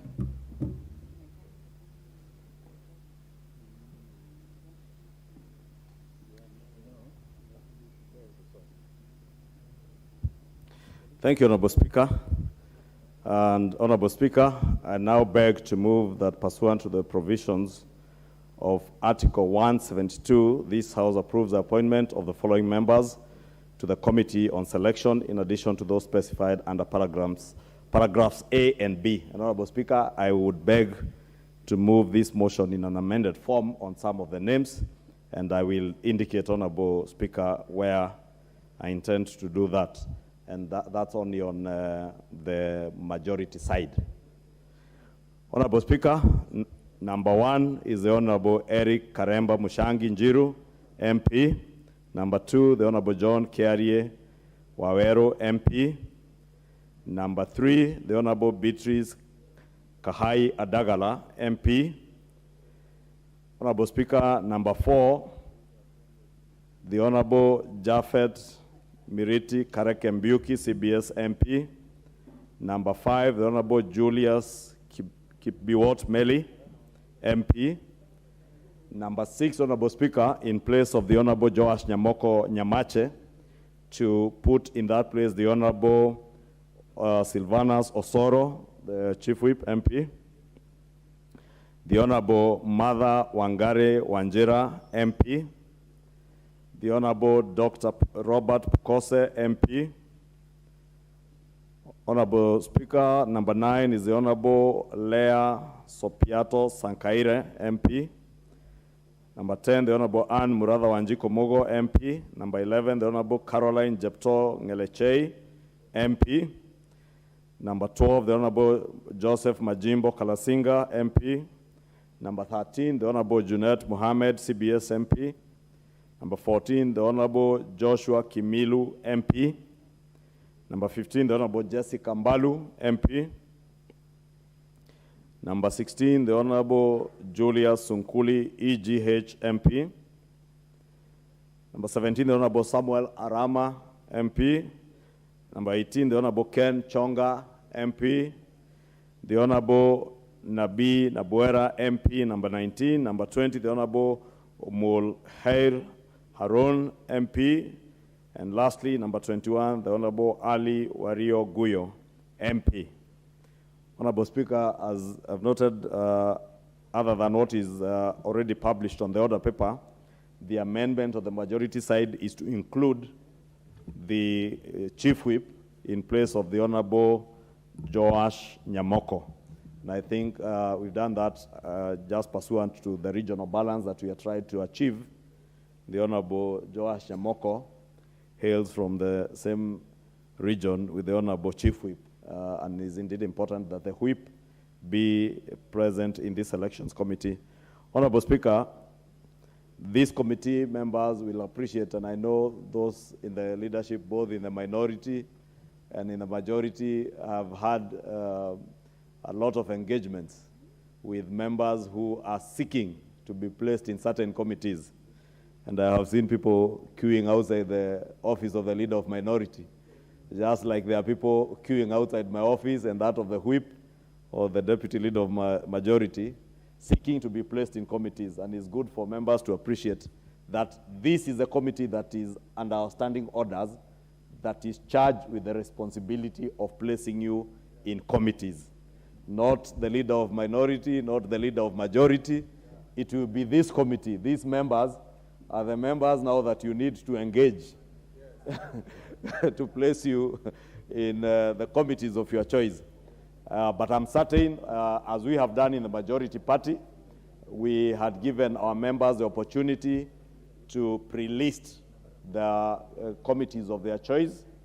And I want to encourage even my colleagues in the minority to organize themselves and at least get your members to pre-list the committees that they desire, so that by the time we get an opportunity, as and when these committees are approved by the House, to sit, we make our work easier on a list that are agreed from both the majority and the minority, so that we make, it's a very tedious exercise and one that will take a lot of time, or one that will require us to balance various interests, to be able to place members in the committees where they are best suited, where your skills, and I'm sure all our members at the time of induction, we had our biodata taken, we have copies of your CVs, so we'll be able to place you in the committees of choice, and we will endeavor to make sure that you are placed in your committees of choice and those that are in line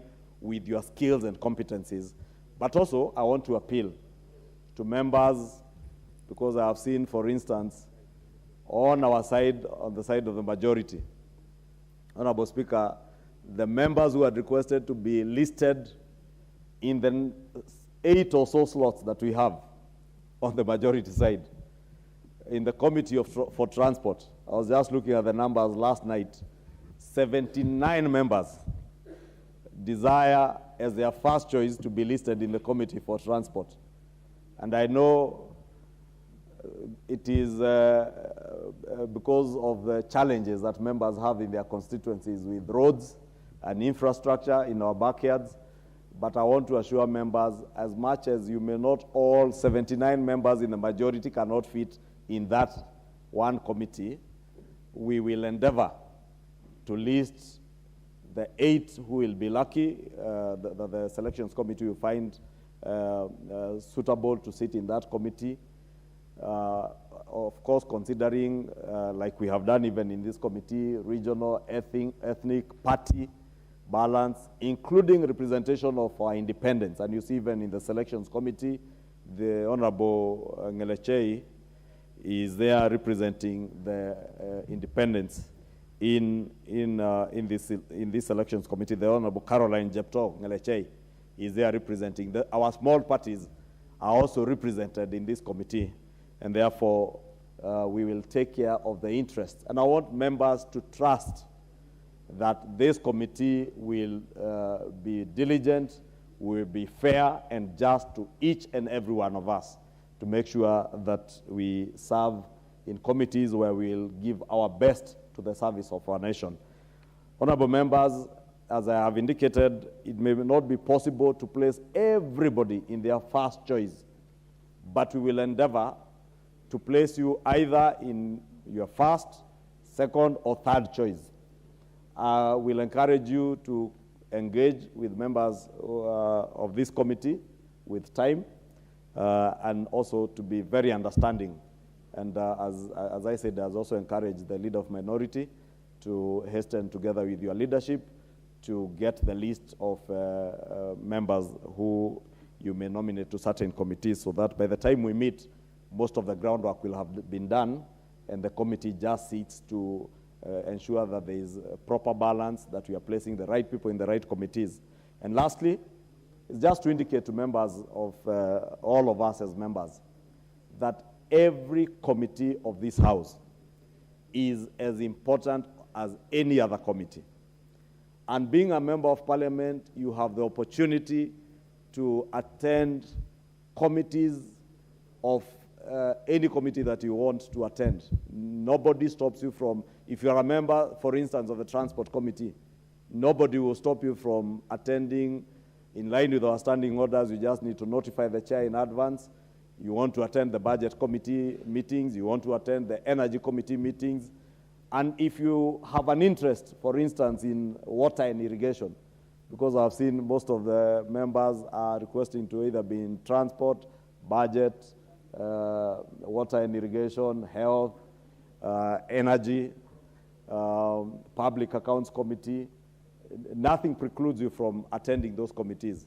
And Honorable Pio and I will tell you, when he was chair of the public accounts committee, many of us, or when you have a matter that you are interested in, of course, if it's something that you have a pecuniary interest, you must declare that interest. But you just need to notify the chair. If you want to articulate issues that maybe a minister is appearing before the transport committee, you want to articulate issues that relate to your constituency, you are allowed under our standing orders to appear before that committee with just a simple notice to the chair and be able to articulate issues. Therefore, let us not have very intransigent positions that I must be in this or that committee, and appreciate that with the reduced numbers of our committees after the changes in our standing orders, we have the minority side in most committees will get only 7 members, and they must, within those members, accommodate all the political parties within the coalition. We must also accommodate the independents. Therefore, the numbers that we may expect may not necessarily be what all our expectations are. Honorable Speaker, I will beg members that we quickly expedite with this business of having this selections committee in place, so that by the time we come back from the short recess, without anticipating today's afternoon's business, Honorable Speaker, we'll have completed this business. These committees, again, we have a lot of work. I am hoping, hopefully, by that time, probably His Excellency the President may have nominated persons to sit as principal secretaries. These committees will have their work cut out in the vetting of principal secretaries.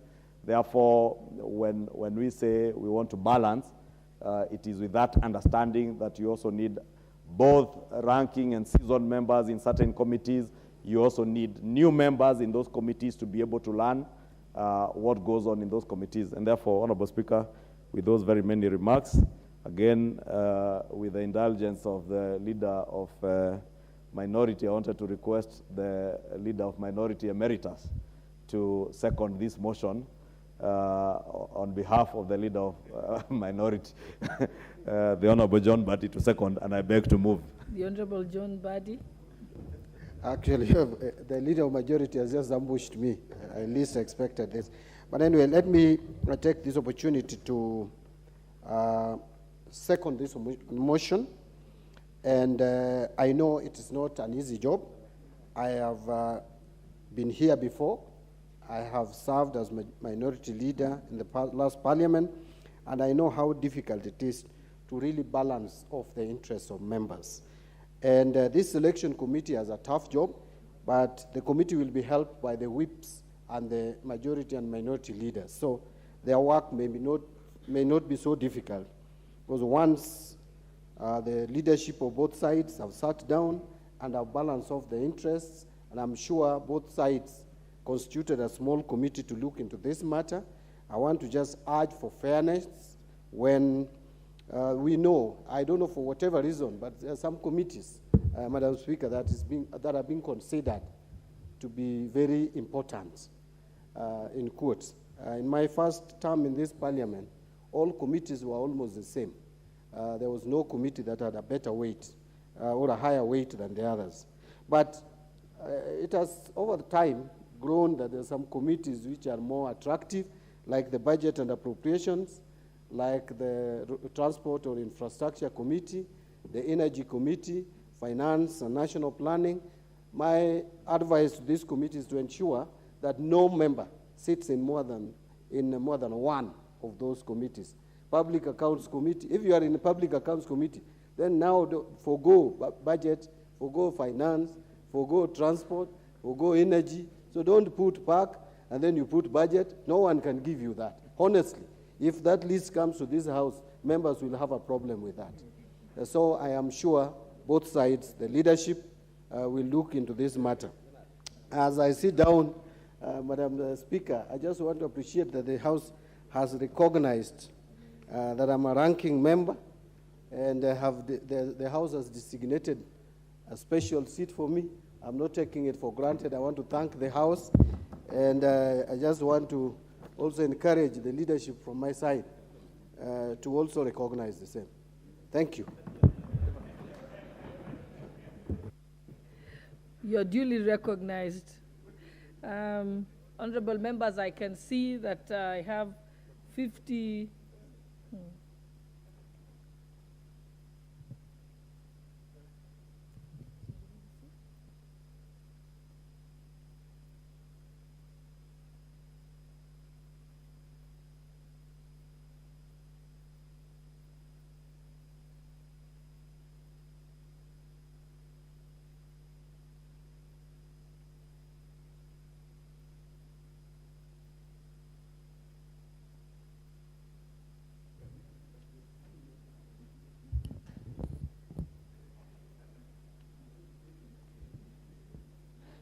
Honorable members, I will propose the question, and thereafter I can see many requests for debate.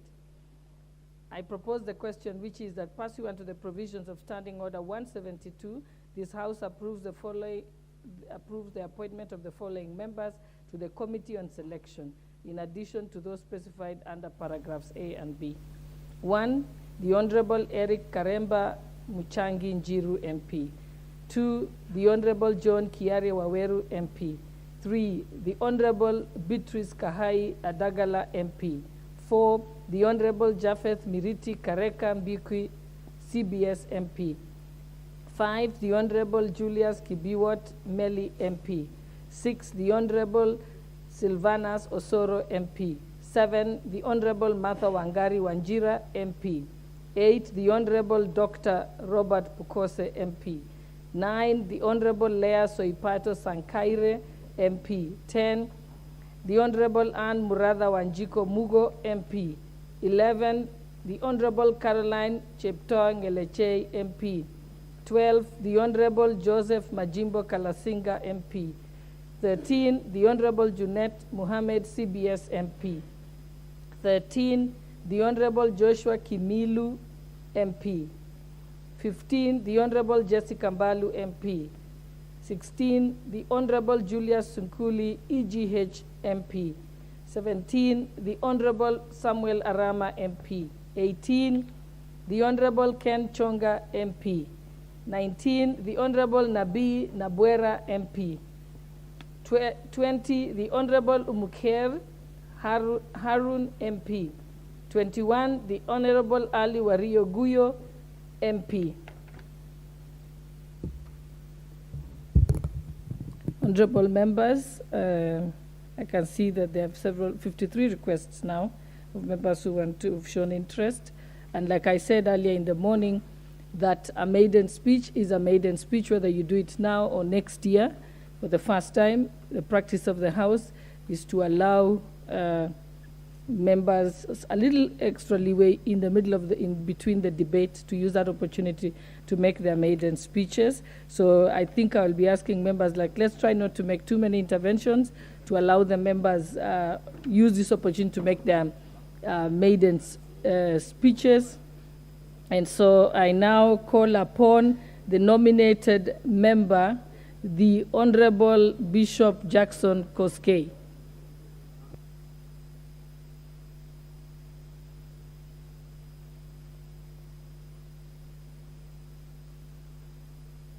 My mic is not working. Okay, thank you. Thank you so much, Madam Speaker. I want to begin by congratulating you, having been elected the Deputy Speaker of this august House. The same I extend to our Speaker, Honorable Wetangula, for having been elected to be the Speaker of both of you for the 13th Parliament. I also would like to take this opportunity to congratulate all members having gone through rigorous election exercises, and finally, by the grace of God, you have had an opportunity to be in this august House. Above all, Madam Speaker, I wish to recognize on behalf of those members of our society living with disabilities one way or another in this country. And I wish to express my greatest and deepest gratitude to constituencies that elected members with disabilities in this country. They are great. I wish to congratulate them for not seeing the physical, but saw the person and character of the individuals elected. I also want to take this opportunity to thank and to appreciate most sincerely my party, the United Democratic Alliance, under the leadership of His Excellency, the President of our Republic, William Samoei Ruto, having considered me, among others, to be representative of special interest groups and persons with disability. I wish to say how deep and grateful I am to be given an opportunity. I look forward that my life in Parliament in the next 5 years, I will make contribution towards improvement in terms of legislation and representation on needs of persons with disability, amongst others in this country. Madam Speaker, as I listened to the opening inaugural speech of our Speaker, he mentioned about several bills that needed to be revived in the House. We looked at them, and some of the bills which we thought should have been there includes those bills that touches on persons with disabilities, one of which had progressed from the last Parliament to Senate, and it's still there. We would like to have it looked at afresh, and soon we will approach your office. We've had a meeting with the Kediba, which is a caucus group. We will be bringing the attention of the House that we need a relook on the instruments that helps persons with disability in this country and their families and guardians and people who are related to them one way or another in making them enjoy the benefits of the constitutional provision thanks to our Constitution. So we intend to bring into the House and the attention of the House a relook on our acts, the Disability Act, the national policy on persons with disability, the regulations, some of which are ambiguous in operation, and therefore it has hampered administration and capacity to administrate and to implement the Act. So, Madam Speaker, we will be drawing the attention of the House to the same. Today, as I make my maiden speech, I want to join colleagues who have contributed over time the last 4 days on one aspect, and that is security. Matters security is one of the contributing factors to disability. Where there is war, insecurity, people are injured, and we create more disabled in the country. I wish to appeal that maybe it will be necessary to relook at the causes and the issues that are underlining in areas that has been unstable in our country, in the northern part, the eastern coastal area, and what we have in Rift Valley, northern part of Rift Valley belt, that there is got to be a concerted effort by all leaders and look at this issue of cattle rustling as a menace that can be controlled. Having lived and worked and participated in the faith-based services in this country for the last over 40 years, I have, in my opinion, concluded that this thing requires more of a political goodwill rather than any other methods. The others are secondary, but there has never been a political goodwill at national and local level. So perhaps this House will consider at one point to reintroduce a motion that we establish a task force of this Parliament to study and to let the people participate in contributing, has to know why and what are the causes and the remedies towards insecurity, and especially in areas which are affected in the communities. With this, Madam Speaker, I wish to thank you for giving me the opportunity. I guess I've been trying since we started, but I think I was a bit analog. There was one button that I did not press, so I thought I could not see it. But thank you very much. May God bless you. Good morning.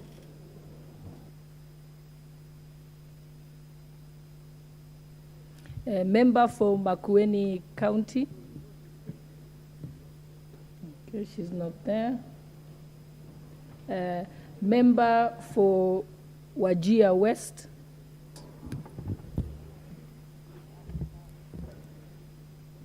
Bismillah. Thank you, Madam Speaker, for giving me this opportunity to make my first maiden speech in this House. Allow me to start by thanking the Almighty Allah who has given me this opportunity to represent the people for Wajir West in this August House.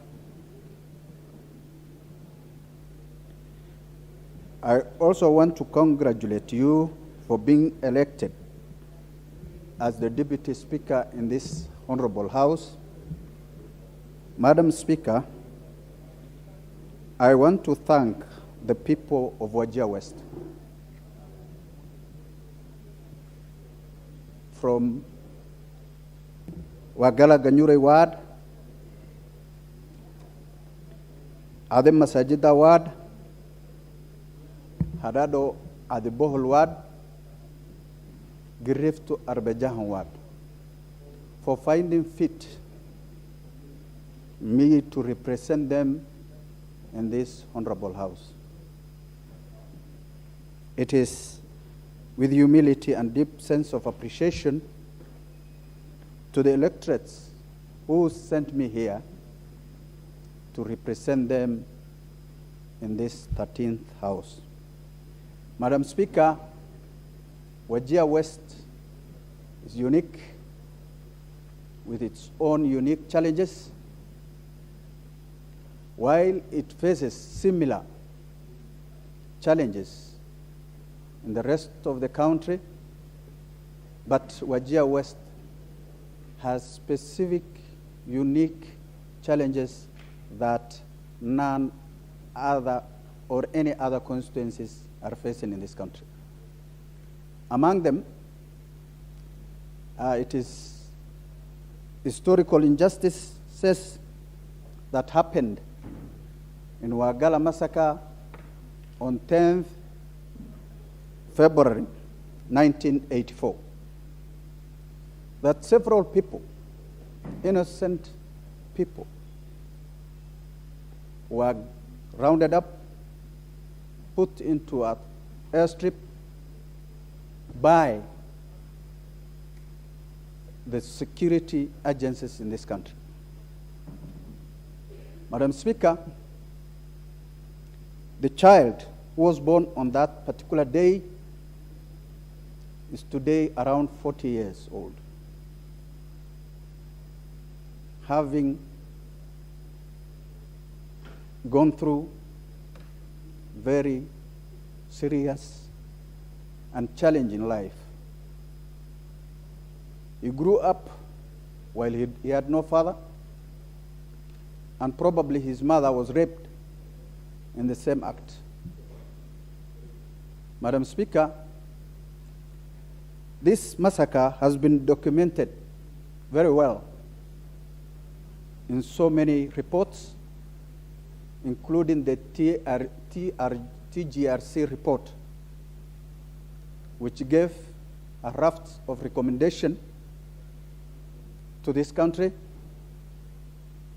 But the only thing that was done was a blanket apology by the President of the Republic of Kenya on 2015. That was the former President Uhuru Muigai Kenyatta. But the rest of the recommendation has been shelved in the shelves and archives of this country. And I appeal to this government to kindly look into it, get the recommendation, and act upon it. Madam Speaker, Wajir West has also issues of insecurity on daily basis. As much as the security agencies are trying the best, but they are overwhelmed in so many occasions by cattle rustlers and other thugs who have decided to commercialize animal thefts, Madam Speaker. Madam Speaker, in the last 5 years, 50 people have been killed in Wajir West. Innocent people who are looking after their animals. They have done no crime. They were just surviving on their daily, they were just doing on their daily care, their daily activities. But they were butchered, killed, maimed, and their animals forcefully taken, Madam Speaker. No inquiries or arrest or investigation has been made on those matters, Madam Speaker. The government so far has not returned back the animals. They have not investigated or arrested anyone on all those that happened during those times. Madam Speaker, of late, just recently, on daily basis, cattle are being stolen, taken. Camels are also stolen and taken on daily basis. Even last night, as we speak, 60 herds of camel has been stolen, and one man who was looking after it was injured. Today, he is lying in the bed of hospital, and we don't know his situation at the moment. Madam Speaker, I appeal to the government to facilitate the security agencies who have not been facilitated in terms of movements and in terms of personnel, Madam Speaker, to act upon or carry on their mandate. Madam Speaker, these security issues are trying to deprive lives and the livelihoods of Wajir West. Wajir West people feel or have similar problems like any other part of this country, like poverty, drought, unemployment, but they have this other burden on their shoulders. They have the right, Madam Speaker, to be, Madam Speaker, to be protected. Their lives should be protected. Their animals and properties should also should be protected. They have the right enshrined in the Constitution of Kenya, Madam Speaker. The security agencies are trying their best, but they are short. They have been handicapped in terms of movement and personnel. I therefore appeal to the government of Kenya, specifically the minister that will be appointed, that has been already appointed and will be vetted in this House, to act upon my request. Madam Speaker, Wajir West also faces serious drought challenge. As we know, today, the drought issue in this country is in a very serious situation, a situation where we are about to lose lives.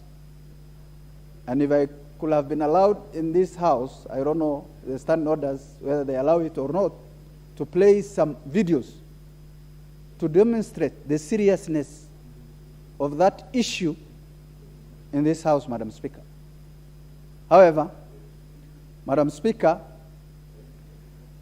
I appeal to the President of this country to kindly declare the issue of drought a disaster, so that other agencies and international communities can chip in to assist the affected people, especially the ASAL counties, Madam Speaker. Madam Speaker, to conclude, I want to thank the people of Wajir West for having faith in me and sending me here to represent them in this August House. Thank you, Madam Speaker.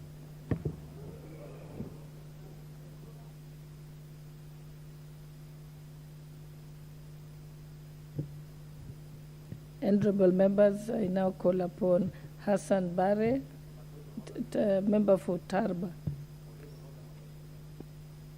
What's your point of order, Leader of Majority? Sorry, Honorable Speaker, I didn't want to interrupt any of the maiden speeches, but I have noticed, Honorable Speaker, as much as members are complaining that the gadgets are changing the ordering, I noticed people are trying to relog, and maybe just as a point of information, to inform our new members, if you remove your card or you press the mic button again and it goes off, it relegates you down. I noticed that's why many of them were saying they found themselves at number 15, then fell down to number 30 because they are relogging and pressing the mic button to get your attention, Honorable Speaker. But now that I'm on my feet, Honorable Speaker, also, since you did recognize the students from pupils from Genesis Academy or Genesis School in Kikuyu, to also appreciate their presence and welcome them to the National Assembly. This is one of our best performing schools in the Republic of Kenya. In 2019, it is a school that produced the top boy, who is now a student in my former school. The school, the Alliance High School. And I want to encourage the Alliance High School. I want to encourage those students who are here from Genesis School to put in their best effort and work hard, and we look forward to their success, those who will be sitting their KCP this year, and I wish them all the best. And those who desire to join the Alliance High School, they have examples to follow in Andy Michael, who was the best student from that school in 2019. And of course, yours faithfully, who is an old boy of the Alliance High School, welcomes them to Alliance High School for the boys and the girls to other better national schools in the Republic. Thank you. Honorable members, I think a member for Tarba, actually we had the leader of minority who's before you, then you're next, kindly. But leader of minority, before you get your turn, I actually, the leader of majority, I had not been notified about the students from Muthiru. I've just been notified because they are behind me, my back. I can't actually see them. So, honorable members, I wish to recognize in the public gallery the presence of the teachers and pupils from Muthiru Genesis School from Kikuyu constituency in Kiambu County. On behalf of the House, I welcome them as they follow the proceedings of the National Assembly. Thank you. Honorable member, leader of minority, please. Okay, thank you, Madam Speaker. Actually, I didn't want to say much on this matter because everything had been, and I also welcome the Genesis, called Genesis School from the Great Kikuyu constituency. It's a constituency that we have got fond memories of because it's the home of the Great Alliance High School. Well, Madam Speaker, let me say one or two things. And just to echo what had been said earlier by my colleague, the Honorable Chungwa.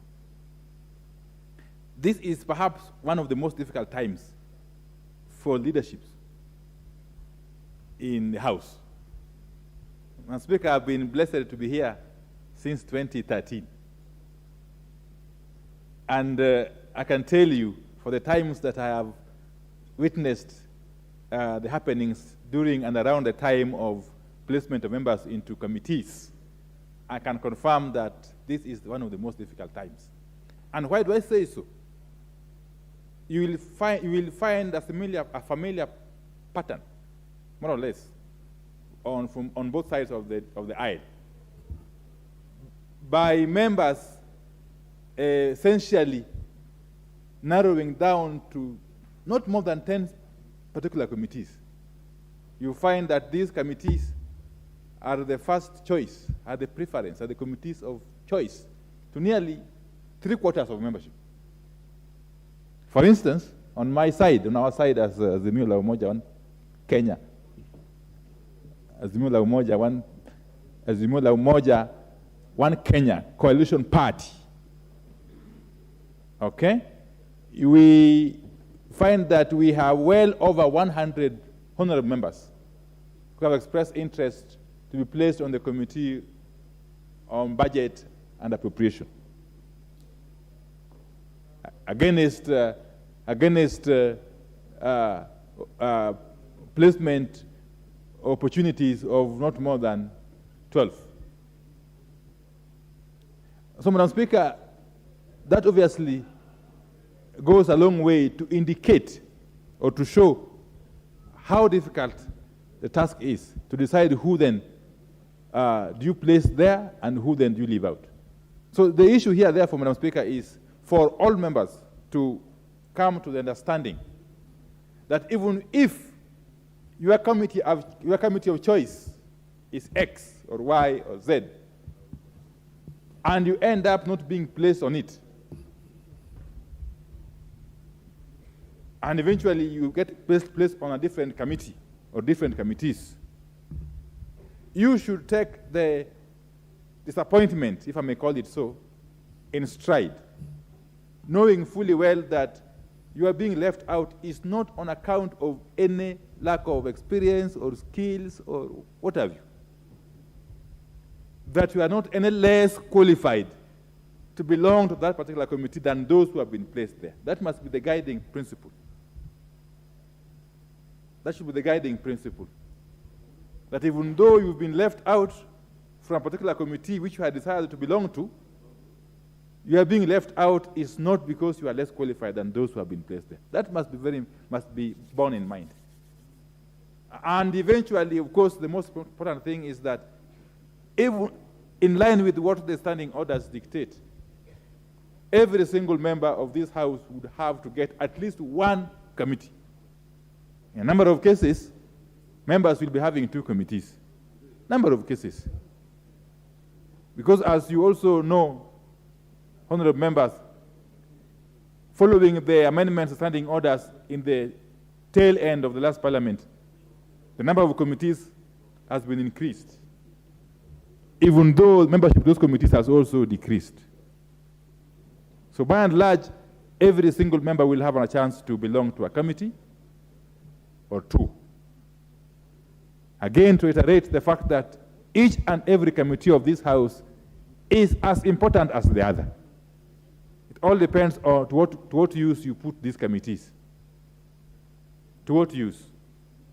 How well do you oversight the respective departments? How well do you engage with the executive?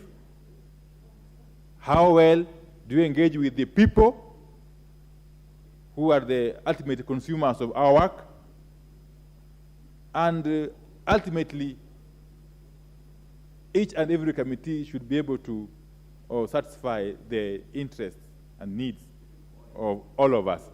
So really, without really belaboring the point, my plea would be to all honorable members that even as we navigate through this process, let's try to be as cooperative as possible.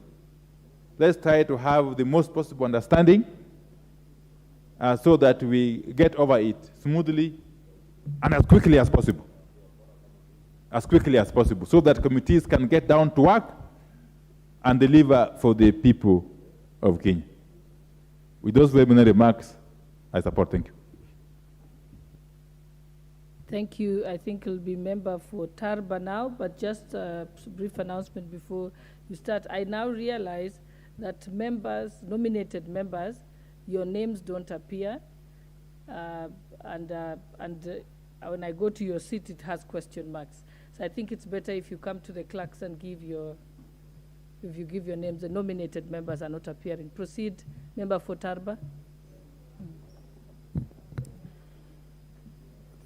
Thank you, Madam Speaker, for giving me this important opportunity to address this important House. I come from Tarbaj constituency, which is within Wajir County, that borders also Mandera and also Somalia in the eastern side. I also want to congratulate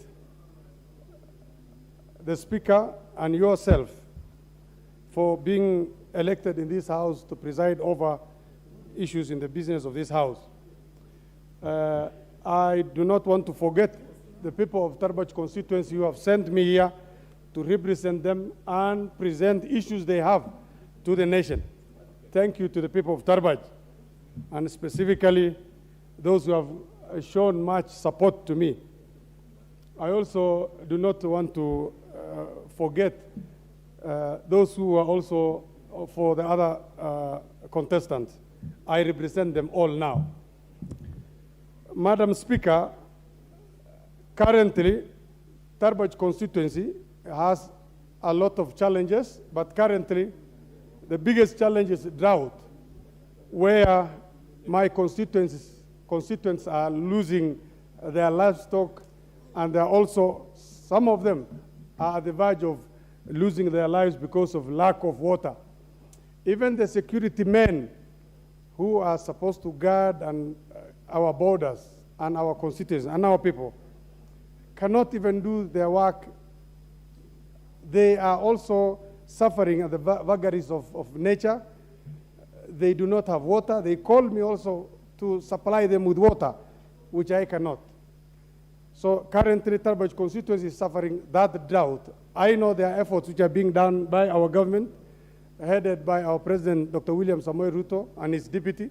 They are doing quite a bit of effort, but that is not enough. I will expect a number of rigs and a number of dams to be allocated this time, and also in the coming budget, so that for once we address this issue of water needs to a large extent in my constituency. This is one thing that has always been coming back. I hope in this term we will find a solution for this, and I wish to engage the other members or the specific committees who are going to deal with sectoral areas that are concerned with water, that this is one thing we will give a lot of preference this time, so that such challenges in my constituency can be addressed. Another thing that as a result of that situation is unemployment. There is a very wide unemployment in my constituency because people depend on livestock, and the livestock are now decimated due to drought. And we are not connected to the national grid, the power grid, which will have enhanced the startups of factories and industries. We are also experiencing the least connectivity index in the country in terms of roads. This is what we are experiencing. This situation has created an environment where job is not being created, and quite a number of my youth and my people are very much unemployed.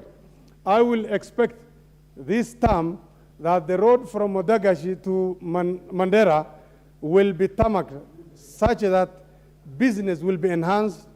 The national grid will also be connected from Garissa to Mandera, so that industries can begin and private people can take up initiatives that will rejuvenate job creation. This is one thing that is of a bother to my people, and I hope this will be addressed. 3, one more thing my constituency experiences is environmental problem. This is an era where environmental concerns, climatic changes are a debate in the whole world. My constituency, being a dry constituency, which does not have electricity enough or electricity connectivity, people depend largely on the few shrubs that exist for fire and energy. They are forced to hew fire from wherever they find, and that extends or exacerbates the drought situation in my area. I hope, with focus in electricity connectivity, special consideration or preference to certain companies that will introduce usage of gas, because in my constituency I want to allocate some little money to some people who are going to be providing gas energy, and teach my people how to use this so that they can lessen the use for firewood. I hope the ministry concerned will also join me in encouraging these people to extend that service to my constituency, so that pressure on firewood is going to be lessened.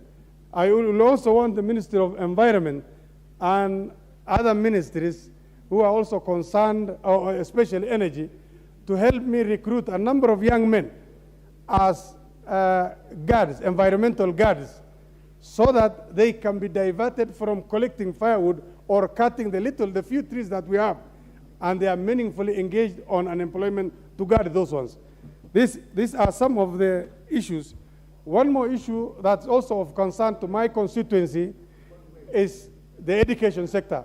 As they say, if you want to interfere with the progress of a society, you play around with the education. I must say, you will find schools with close to 600 or 700 students where you will find only one teacher or two teachers in my constituency. And that is widespread in the northern area. I know in the last term, a number of my MPs have had an initiative to improve that by taking up a proposal with the ministry and TSC, but that has been quashed and kept aside. Quite a number of teachers are recruited from across the country, but when they get there and probably registered or accepted as a teacher, they give an excuse of the place being inhospitable because of insecurity and such things. Those are just but excuses, but that is accepted from them by TSC.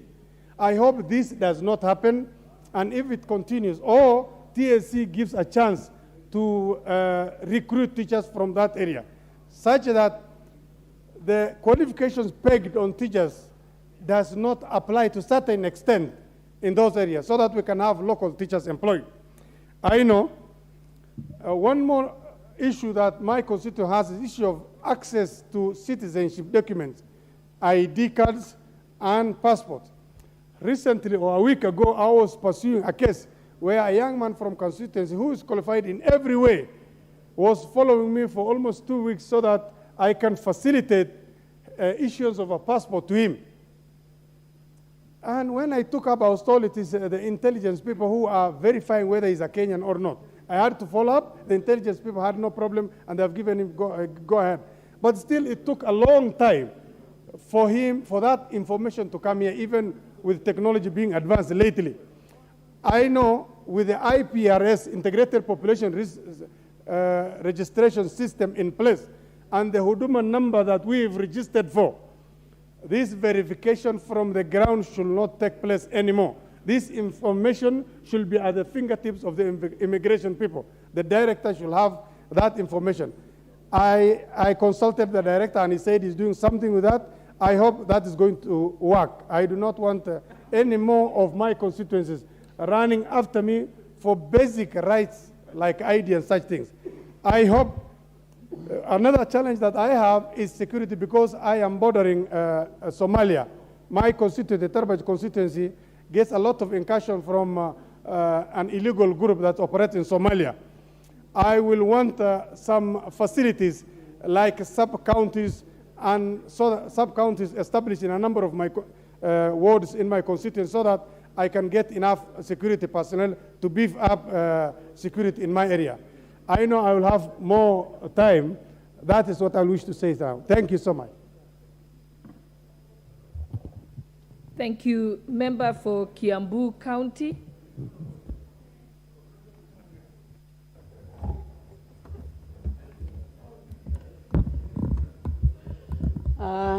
Thank you, Madam Speaker, for giving me this opportunity to give my maiden speech. My name is Anne Muratha, the woman rep, Kiambu County. I would first want to take this opportunity to congratulate you, Madam Speaker, on your election as the Deputy Speaker of this House, and also want to congratulate the Speaker on his election as the Speaker also of this House. I also want to congratulate our President for giving us leadership during the campaigns and allowing us to get the opportunity to be elected by all these people. I personally want to thank the people of Kiambu for believing in me and giving me thousands of their votes to come and represent them in this August House. I am indeed very grateful for the 12 constituencies in Kiambu County and the 60 wards that believed in me and gave me their thousands of votes And I want to assure them that I'm going to represent them in this house, and that God giving me his grace, I'll be able to serve all of them as is the wish that I had when I requested them to give me their votes, so that I may be the third woman rep in Kiambu County. I also want to believe there's an issue that I've been thinking about in this house, where we have come from elections and we are like having so many people with so many issues, people who still don't believe that they lost elections. And I want our people to know and to understand that the situation the country is in after the post-election season that we are going through, our people need to understand that people are suffering out there, and people are tired of politics. People are tired of nonsensical dramas. And all the people want is people to now continue, the leaders to now work for them. It doesn't matter what party you are in. We need to understand that we now have to come together for the sake of our country. And I get irritated when I see some people who believe that being in the opposition is fighting everything that the government is doing. And my prayer is that we may work together. And especially as I bring in the issues of Kiambu, of the sale of illicit pombe in Kiambu that has destroyed our young people. I would want us to be looking into such issues as a house and trying to see how we can help the counties that are going through such problems. I'd also want us to come to a point where we also talk about the issues of mental wellness. We realize our people are killing one another every day. We realize that families are dying every day. Husbands killing wives and killing children and destroying their families. And I'm looking to a point where we would now need to be sitting together as Kenyan leaders and speak on behalf of our people and look into ways of how we can develop our centers for such things and looking into mental wellness. So that when we are able to help our people, we are seeing even people in the forces, in the police, in the army, killing one another, and these are the issues we need to address. And when we continue looking at these people, then we'll become of help to our people. I would also want to thank the people of Azimio so much. I realized yesterday that Baba decided to go to the people's, he became the people's leader and went to their parliament. And I thought this is the way to go, Madam Speaker. I thought of saying this is now where these people belong. Let him be there. Let him understand what people want out there. Let him tell us what we need to do to our people. Instead of fighting us, let them tell us what we are supposed to do. We do not have another country, and all of us need to stand for this country and stand for what is right regardless of where you are. So I would want to request our people that as we move on, let us now move on as a country. The other thing, I would want to thank our president so much because of the issue that he came up with of the removal of our people from CRB. You realize that there are some people who are just unable to pay their debts, and now that they are defaulters. But because of the economic situation in the country, they were not able to pay, and they were listed among and blacklisted with the people who never pay their debts, and they were outlined as defaulters. I thank the president so much for giving these people a second chance so that they can be able to get loans, and especially where I come from, our people believe in working for themselves and earning their own money. And so when they are given an opportunity where they can get some small loans and can be able to access instead of being blacklisted, I really want to thank the president so much because I have seen especially the boy child, young and the old, when they do not have money, then these are the people who are resorting into so many suicidal cases even in our county. And so I want to thank the president so much for giving this opportunity. I would also want to request the government to avoid the issues of borrowing locally so that they can also give our people the idea of trying to get money from the banks and also being assisted by the banks that are around to be able to get loans and be able to move on with their lives. So finally, Madam Speaker, I would just want to make this very one humble request in this house. I would just want to pray to our people and to request us to work as a team. My prayer is that we work as a team.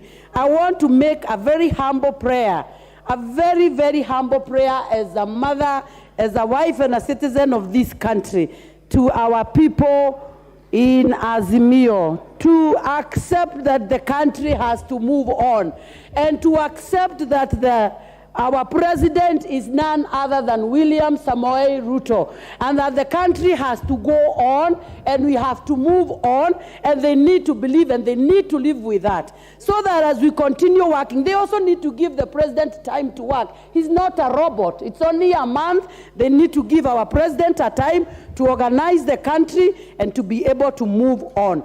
And last one but not least, I would also want to request, if we are able as a House to be able to give the CSS, I would also want to congratulate the President also for appointing Moses Kuria, Honorable Moses Kuria. And I want to pray that as we get into this moment, as I continue requesting us to continue working together, we request the likes of Moses Kuria when they get such an opportunity. Let our greatest request be that we get industries, manufacturing, and all what requires our young people to get job opportunities. We have so many young people outside there languishing in poverty, and they need to hear from us. So I would want to pray that as we support the president, let us support the cabinet that he is bringing in so that our people can be able to move on. And above all, let us have a cry for our young people who are jobless so that they can get an opportunity to be able to get a living.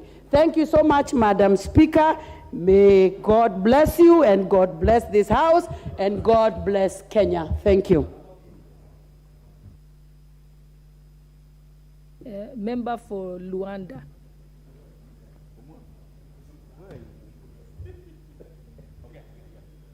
Thank you so much, Madam Speaker. This is my very first time to speak in this August House, and probably it will be right to first and foremost declare my presence. My name is Dickson Maungu, newly elected Member of Parliament for Luanda.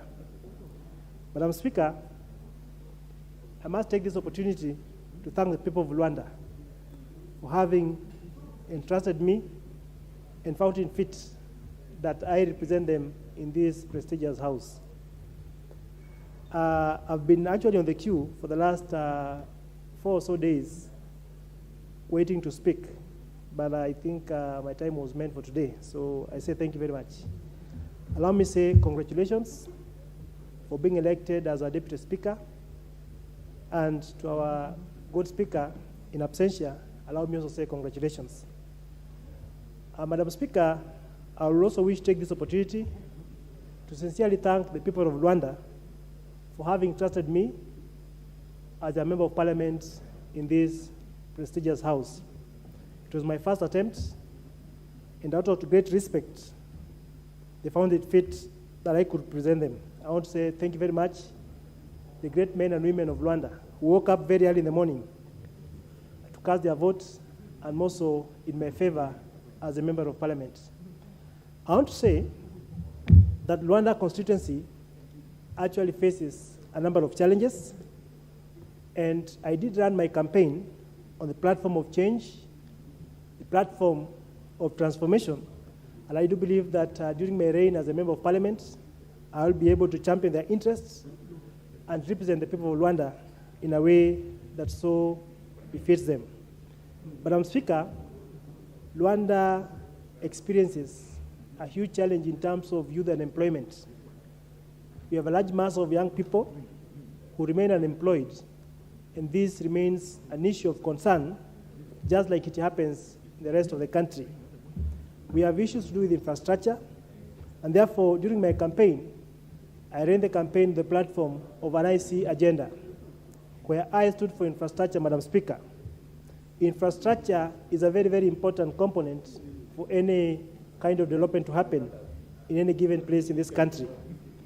And I desire that on the platform of infrastructure, we have 2 important roads in Luanda, which I desire that in the course of time should be completed. We have one, Maseno-Kombewa. Madam Speaker, this is a road that began more than 8 years ago and has remained to be incomplete.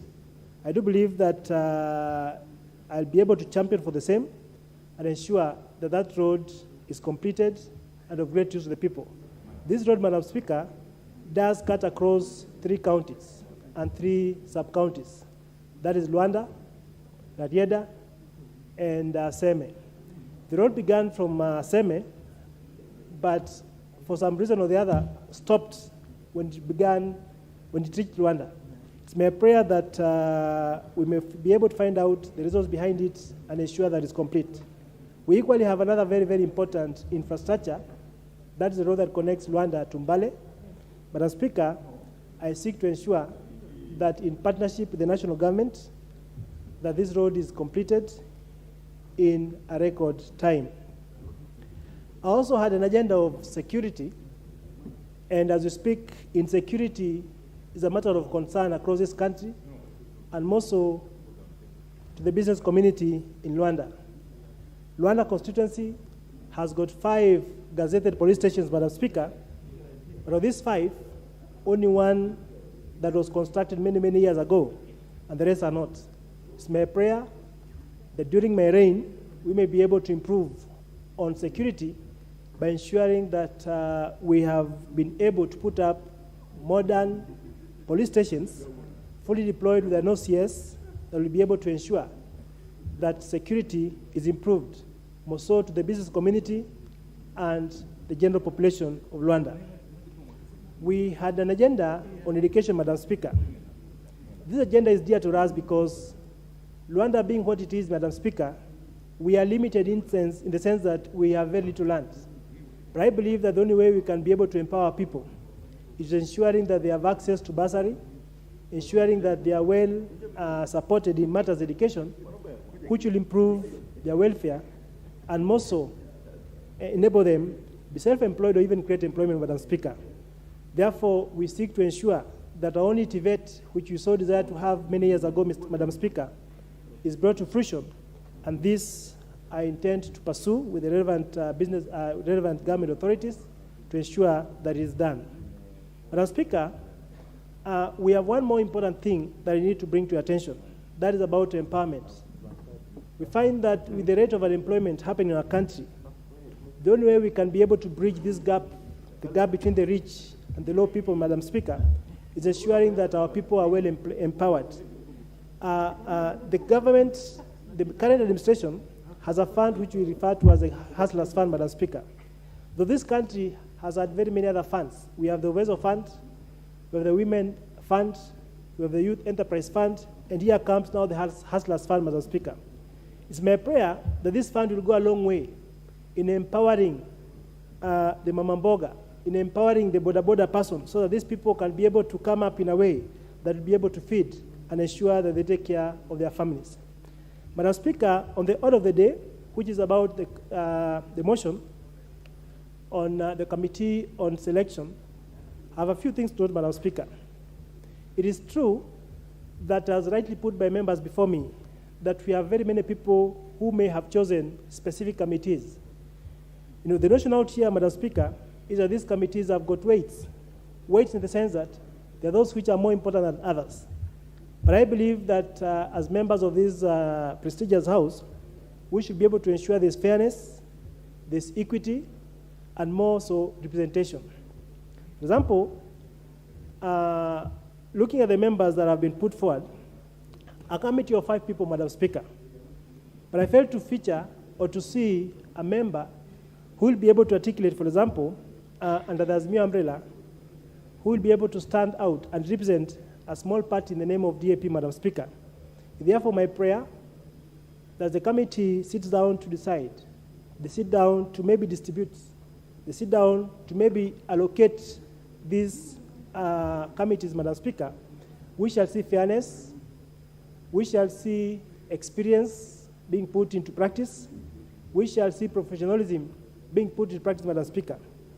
It may not make so much sense, for example, that a member is put in a committee that he'll have little to contribute, whereas with his experience or expertise, this person can be of great use to another committee and be able to contribute to the development of this nation. Madam Speaker, my prayer is that this committee sits down, let them gel between the more experienced people, so far referred as the ranking members, and the newly elected members, so that the ranking members may be able to bring in their wealth of experience. And the new members, Madam Speaker, may also be able to bring in new ideas. They may be able to bring in new philosophies. And out of that, Madam Speaker, I believe that we shall be able to have a committee that will be able to present representation, a committee that will be able to provide oversight, and a committee that will be able to stand for the people. We discover, Madam Speaker, that the current system of government we have, it is only this House that can provide oversight. This House can only provide oversight if we have men and women of integrity, men and women of unquestionable character, men and women, Madam Speaker, who will be able to champion for the rights of the people, to champion for the interests of all the people, and that can only happen by having ably, well-represented committees in this House, Madam Speaker. I therefore wish to conclude by saying, Madam Speaker, that I support the names provided, or the names indicated, and do pray that the committees will provide a very, very fair way in which anybody can find himself well representing the people that came, the people that sent him here. Thank you so much, Madam Speaker. Asante sana. Member for Mosop constituency.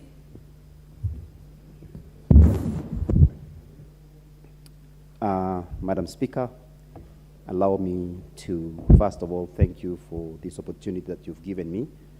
But before that, I want to thank God for this opportunity, because I came to realize that it was by the grace of God that I made it to this house.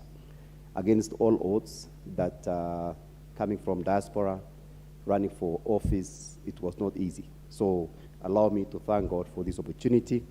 Allow me as well to congratulate you for being elected as the Deputy Speaker to this House, and also to thank and congratulate the Speaker that he was also elected as the Speaker of the House. Allow me as well to thank the people of Mosop for giving me this opportunity. We had almost 9 aspirants, but God gave me an opportunity to lead. So I want to thank the people of Mosop, and I want to assure them, even as we move forward, I believe that we'll be able to accomplish and do much together. There were several promises that we made to the people of Mosop, but I want to assure you that we will continue to work together, to stand together, and we'll be able to achieve much. Mosop is an agricultural constituency. 80% of the people in Mosop depend on agriculture. And we want to believe that these 5 years we'll be able to focus much on the issue of sugarcane, we'll focus on the issue of maize, and also the issue of tea and coffee, because it is a constituency that purely depends on agriculture. So we want to thank the President even for the subsidy of the fertilizer that he did the last few weeks ago. Again, Madam Speaker, I want to touch on an issue that also the President mentioned on his speech about the members of the citizens of Kenya who live in the diaspora. For a very long time, Madam Speaker, Kenyans in diaspora has been neglected for a very long time. They contribute over 285 billion to the economy of this country, but they've not been represented. Their rights, for sure, have been neglected.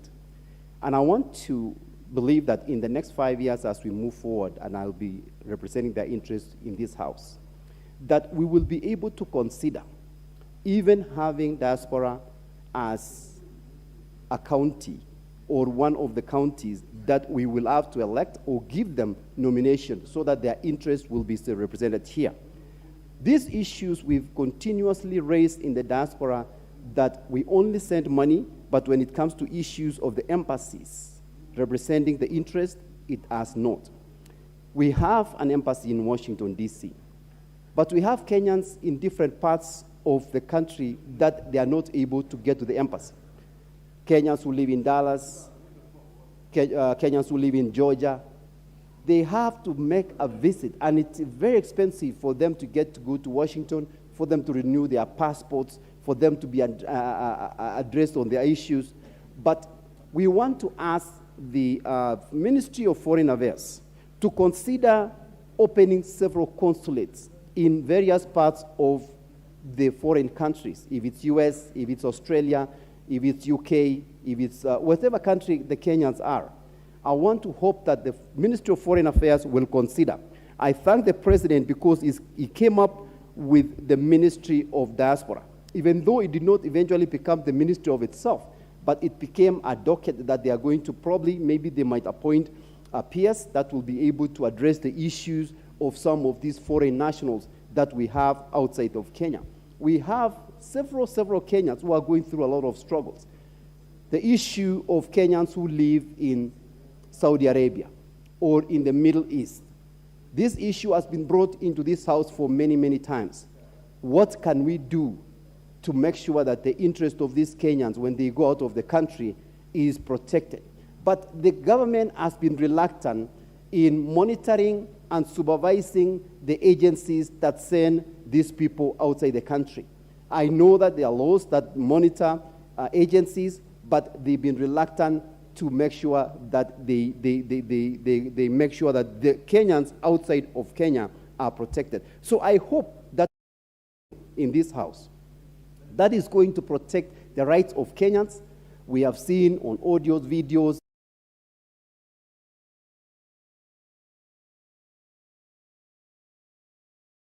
so I want to believe that in these few years, we'll be able to address the issues of those Kenyans who live abroad. I want to give them an assurance that for the time I'll be here, I will represent their issues. We will be able to raise these issues. We'll write the bills that will protect them.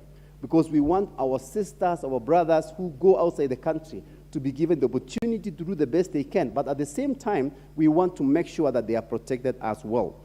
For the people of Mosop, we have insecurity issue along the Nandi escarpment as we border the western and the Nandi region. And I want to assure them that in the next few days, we will be having a meeting so that we can address this issue of the border. I've had a chance to talk with the Member of Parliament a neighboring Member of Parliament, and we sat down and we discussed why should we continue to have insecurity issue for over a very, very long time along the Nandi escarpment. When we have the border, we all know where the border lies. Why has the government not actually effected so that we don't have these issues any longer of the neighbors fighting along the Nandi escarpment border? The other issue, Madam Speaker, that I want to address is the issue of the housing, low-income housing, that the President mentioned that in the next few months or the next few years, he will facilitate to make sure that almost every Kenyan will have an opportunity to own a home. In Mosop, we don't have major shopping centers or major towns, but we want to make sure they also benefit to own a home.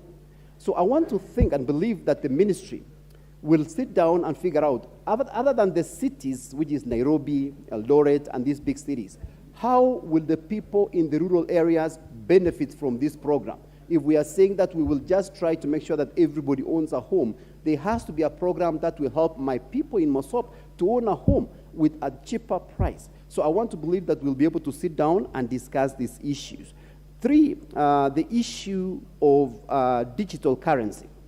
For a very long time, the rest of the world have moved on, and they are just legalizing the digital currency. The US have done the same, Nigeria, and several other countries. I intend to bring to the floor of this House a bill to help us to legalize the issue of the digital currency. I think this is something that we really need to discuss. This is something we need to get into it, because if the world is moving and becoming digital, I believe that the issue of the digital money should be addressed, and we should be able to legalize, and the central bank should be able to legalize this issue. With that, Madam Speaker, I want to say thank you again for the opportunity. I know that for the last 4 days, I have really tried. I'm always the first one to come in and the last to leave, and I don't get a chance to actually express these issues. But I thank you for this opportunity, and I thank the people of Mosop, and have a wonderful day. Thank you again. Thank you, Member for Mosop. Before I call upon the member for Nambale, and followed by the member for Chepalungu, I have an announcement. Honorable members, I wish to recognize in the public gallery the presence of staff and students of the Nairobi Leadership Academy from South Sea, Lang'ata constituency of Nairobi County.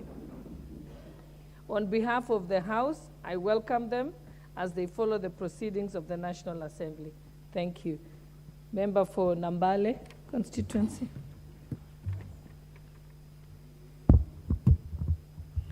Thank you, Madam Speaker, for giving this opportunity to address this House in my maiden speech. For the benefit of my fellow members, my name is Geoffrey Mulanya, the independent member for Nambale constituency. Madam Speaker, first I wish to thank you and congratulate you on your election as a Deputy Speaker of this House. Secondly, I wish to thank the people, the great people of Nambale, for electing me as their Member of Parliament, despite the difficult circumstances prevailing at the time. Madam Speaker, it was not easy to make it in Nambale as an independent member of, to this House, and I'm not taking this for granted. Madam Speaker, some of the reasons why the people of Nambale saw it fit to elect me to this House is on the issues I advanced to them that touch to the livelihood, particularly the issue on electricity, road network, agriculture, education, and water supply. First, let me address the issue on electricity supply, Madam Speaker.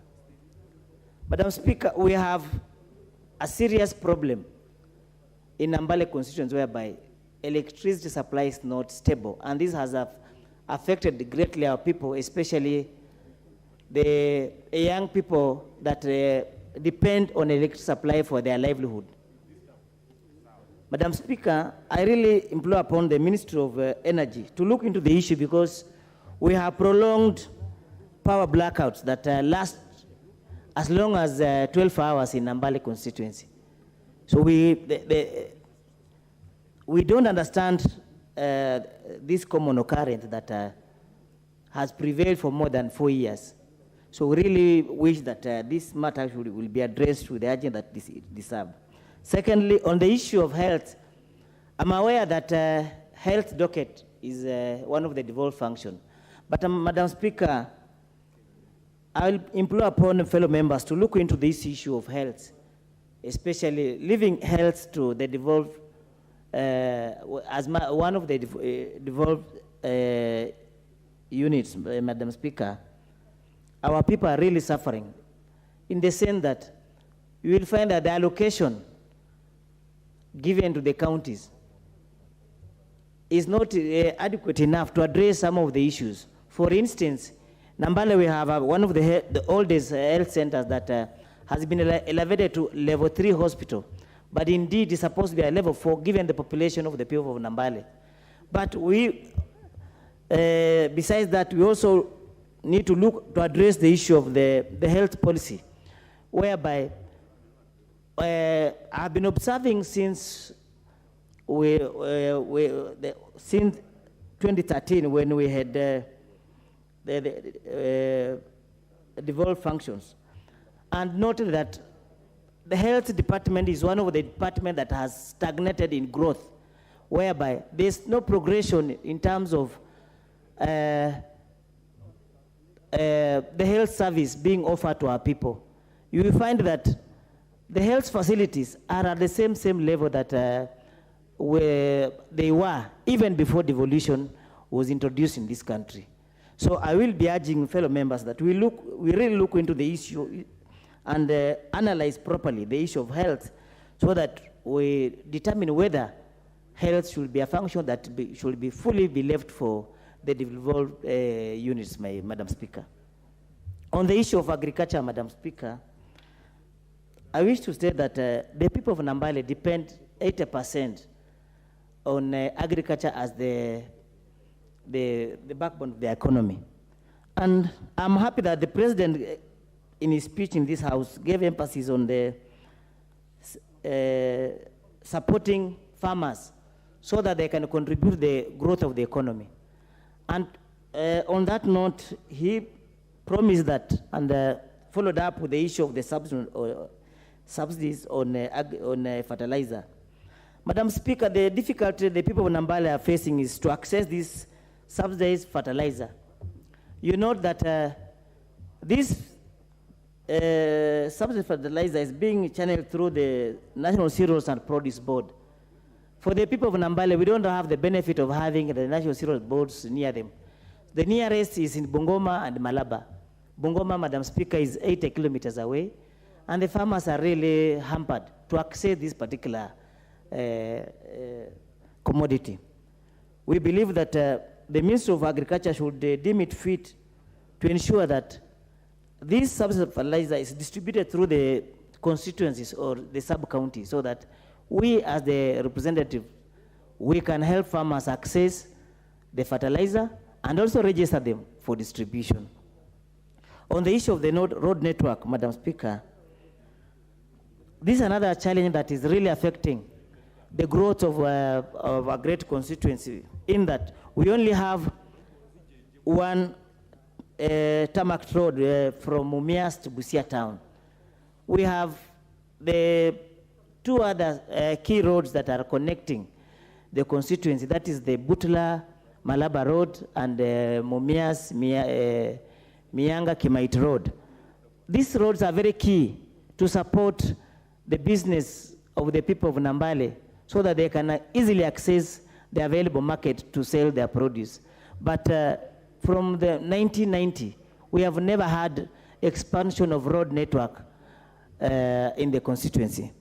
I believe that this current government will look into issue and ensure that Nambale also benefit from the national cake. On the issue of education, Madam Speaker, I note the great concern that we have serious teacher shortage, and I'll implore upon the Teacher Service Commission to ensure that they employ more teachers to deploy in the schools in Ambali constituency. I was there last weekend. One of the schools, Madibo Primary, with a population of 800 students, it only has 9 teachers, Madam Speaker. This number is quite low, and we believe that the ministry will look into the issue so that we can have enough teachers deployed in our constituency. Madam Speaker, there's also another great concern on the issue of Ebola. Nambale constituency is close to the Busia border. And last week we had, through the ministry surveillance, we had issues of 2 cases which turned out to be negative, but we cannot take this for granted. I really call upon the Ministry of Health to work closely with our county government so that they can deploy enough qualified personnel to ensure that they do proper screening for the people entering our country from Busia border, because our people are greatly apprehensive that if this issue is not addressed, we may have another pandemic in our constituency, Madam Speaker. On the issue of farming, again, Madam Speaker, I'm happy that when the President visited the great county of Homa Bay, he talked about cotton farming. Madam Speaker, Nambale constituency is one of the constituencies that have been farming cotton in this country. And we even have a defunct cotton ginnery that is not functioning. Madam Speaker, if the ministry revives the farming of cotton, I would implore upon the ministry to ensure that Nambale is one of the areas considered, because it is an area that previously cotton was doing very well. So we believe that this particular cash crop will help our people improve on their economy. With those few remarks, Madam Speaker, I wish to thank you for giving the opportunity to make my maiden speech in this House. Thank you. Member for Chebalungu constituency.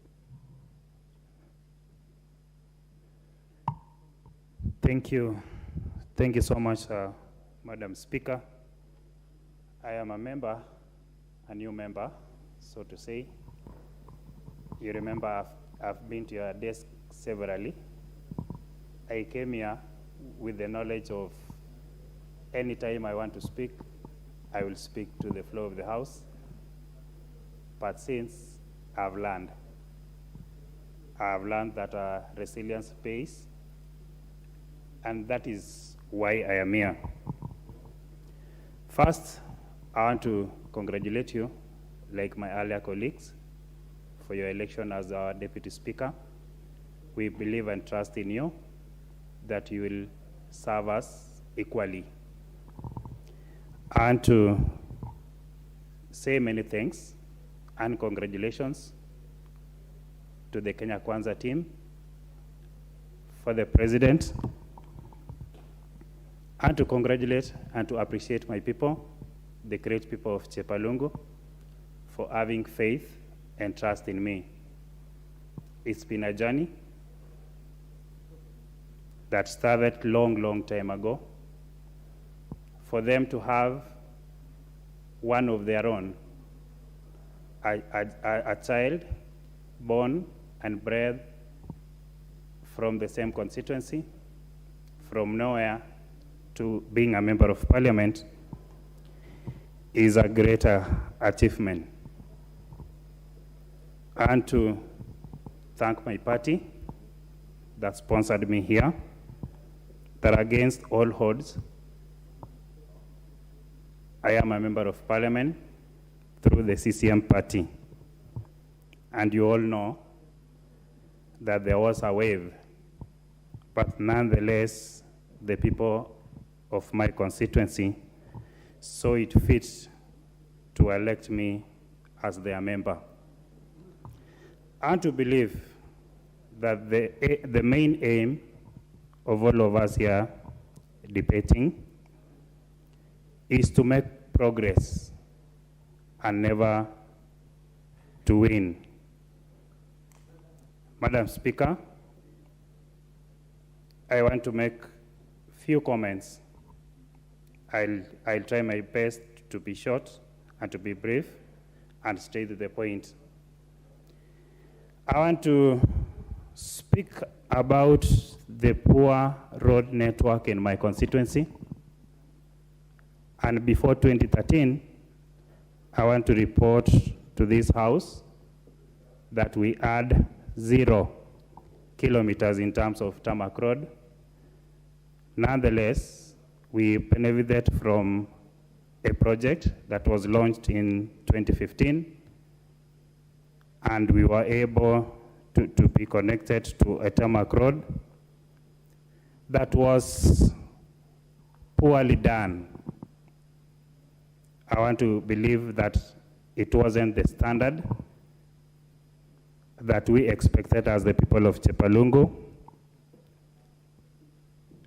And I want to make recommendations that in the future of this House, we should put proper consideration in terms of the standards of roads that we give to the various constituencies, because we come from different geographical areas and therefore different types of soil. I want to thank the government for giving us the second road that is serving Kiogong, Sigor, all the way to Chebunya and Kaboson. But we were about to celebrate, but along the way, the contractor left the site, and up to now, we are yet to see him.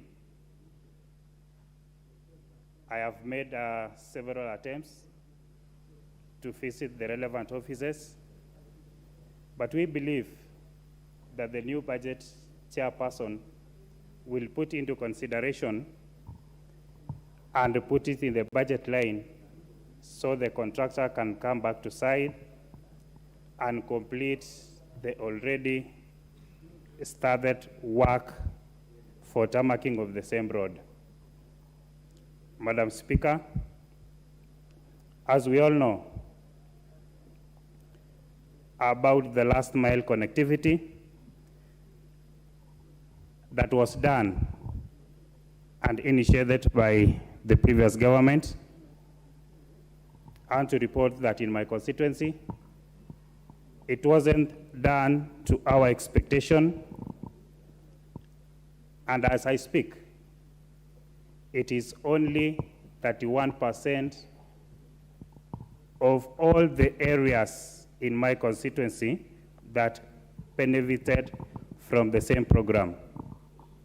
On this, I will urge the Kenya Kwanza government to still reconsider budgeting for the same so that our constituents can be able to benefit from the same program. Madam Speaker, I want to weigh into the CDF.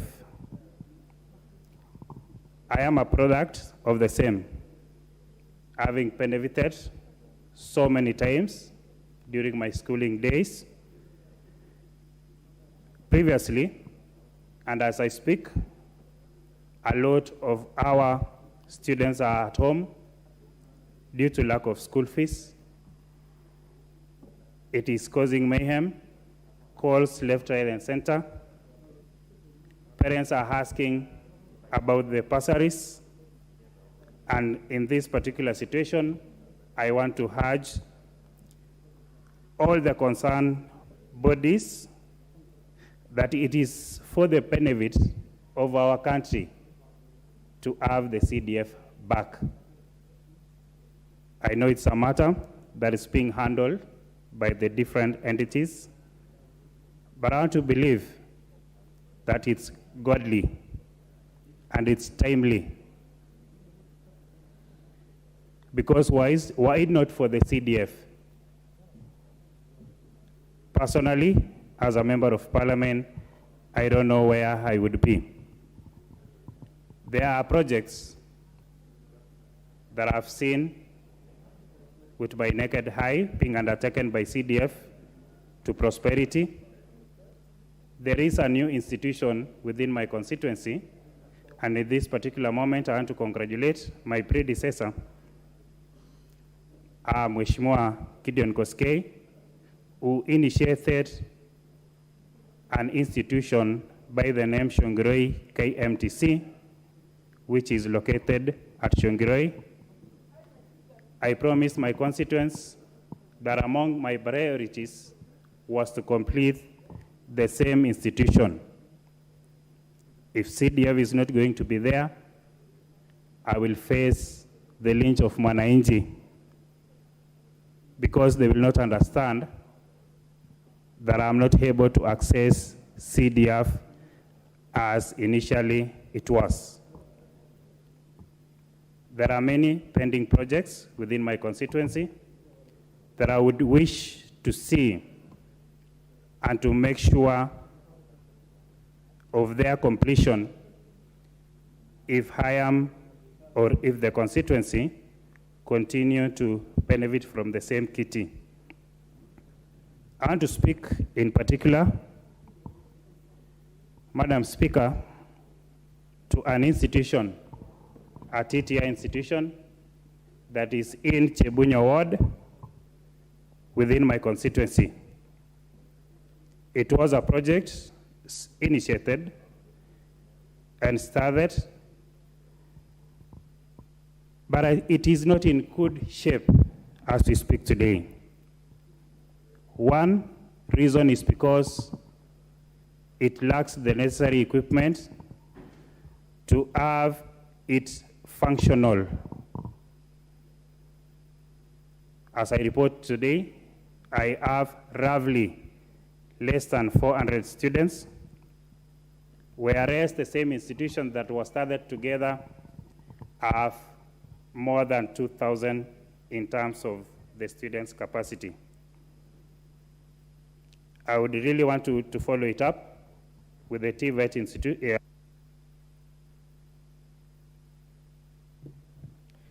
Member for Funyula, what's your point of order? Honorable Speaker, thank you for this opportunity. We are debating a motion moved under Standing Order 172, and that's the appointment of members of the Committee on Selection, which is an extremely important committee that will set this House into work. In view of the fact that time is almost lapsing, I stand on Standing Order 95, and with your permission, Honorable Speaker, ask that the mover may now be called upon to reply. Thank you.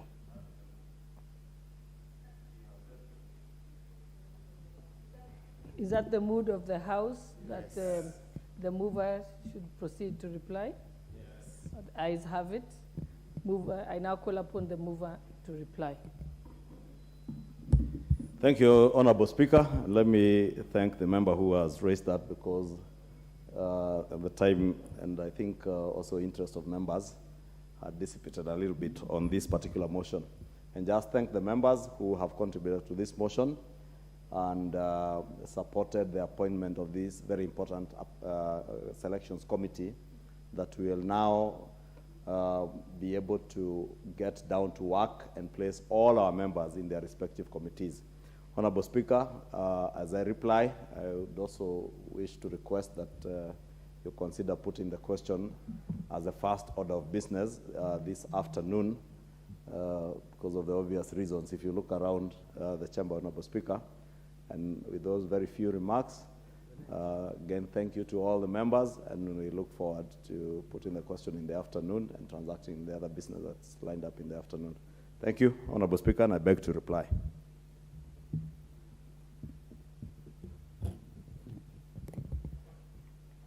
Honorable members, I put the question, which is that pursuant to the provision of Standing Order 172, this House approves the appointment of the following members to the Committee on the Selection, in addition to those specified under paragraph A and B.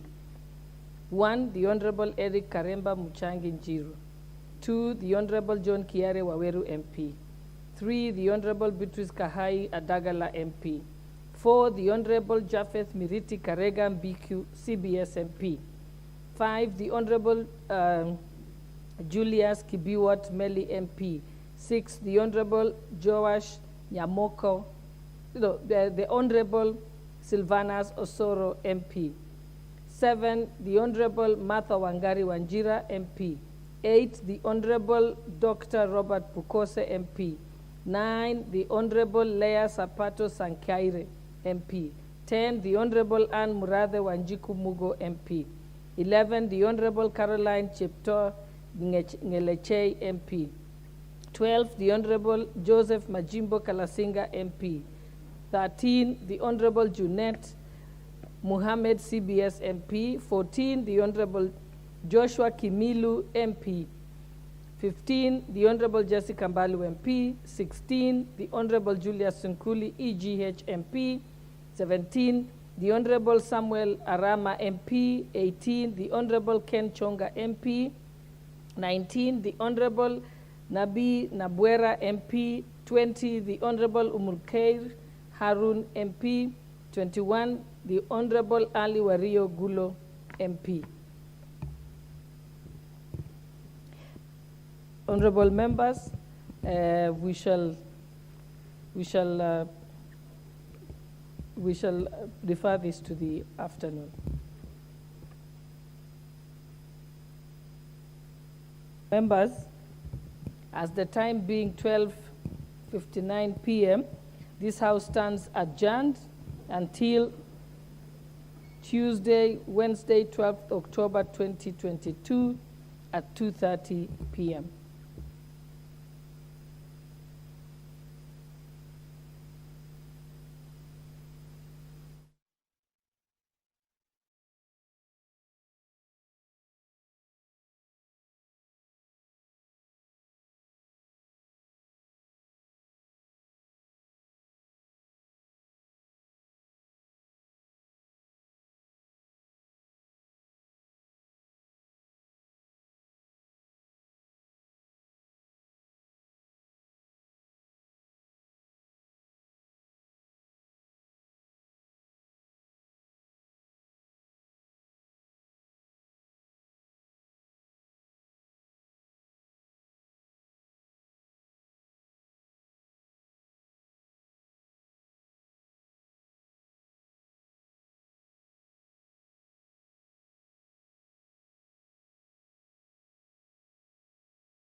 Good afternoon. Welcome to this live broadcast of the National Assembly afternoon sitting on this day of the 31st of May, the year 2022. This live broadcast is brought to you by the Parliamentary Broadcasting Unit in partnership with Kenya Broadcasting Corporation. This afternoon, members of the National Assembly will be considering a motion on the report of the Committee of Supply on Budget Estimates for the financial year 2022-2023 by the Chairperson Budget and Appropriations Committee.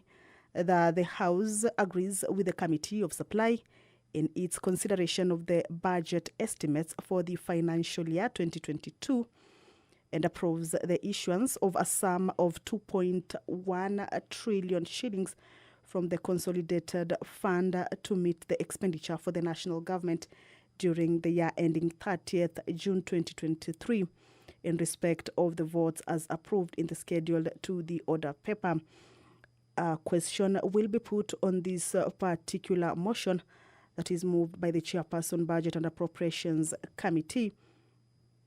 Some of the estimates on this annual estimates for the financial year 2022, some of the gross total estimates from the Executive Office of the President and the Nairobi Metropolitan Services has a gross total estimate of 14 billion Kenya shillings. State Department for Interior and Citizen Services, the Department of Policing Services has 103 billion Kenya shillings. Migration and Citizen Services Management, 3.7 billion Kenya shillings.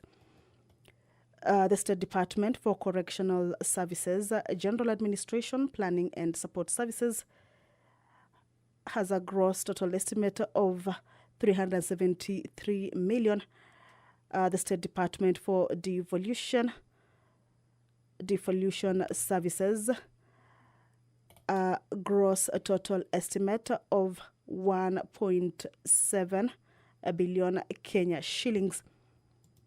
So this afternoon, a motion by the Chairperson, Budget and Appropriations Committee on the report of the Committee of Supply on Budget Estimates for the financial year 2022-2023 will be considered by the members of the National Assembly, and a question will be put for members to see whether they will be agreeing or disagreeing to this particular motion.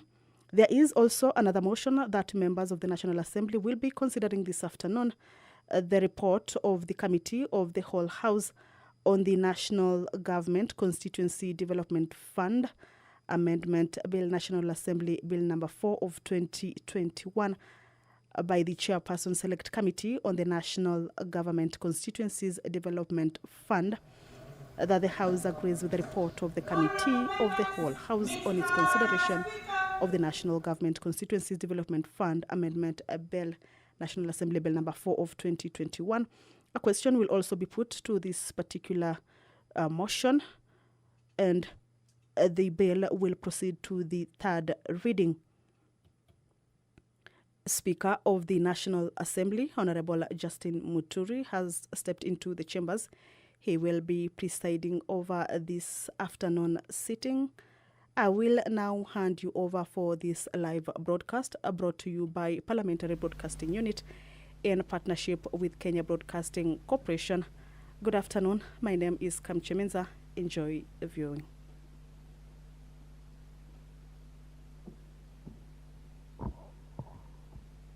Let us pray. Almighty God, who in wisdom and goodness have appointed the office of leaders and parliaments for the welfare of society and the just government of the people, we beseech you to behold with your abundant favor us, your servants, whom you've been pleased to call to the performance of important trusts in this republic. Let your blessings descend upon us here assembled, and grant that we treat and consider all matters that shall come at our deliberation in so just and faithful manner as to promote your honor and glory, and to advance the peace, prosperity, and welfare of our country and of those whose interests were committed to our church. Amen.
declare that we don't have quorum and order that the quorum bell be rung.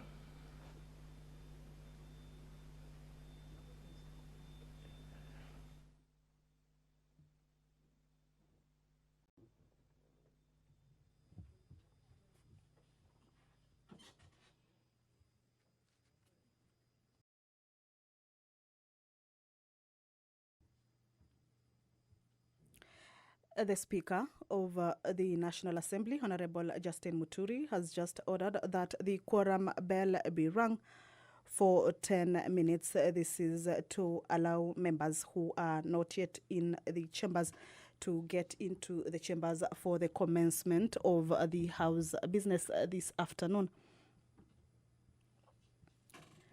But a look at what is lined up for debate by the members of the National Assembly is that members will also be considering a motion on the approval of amendments to the standing orders.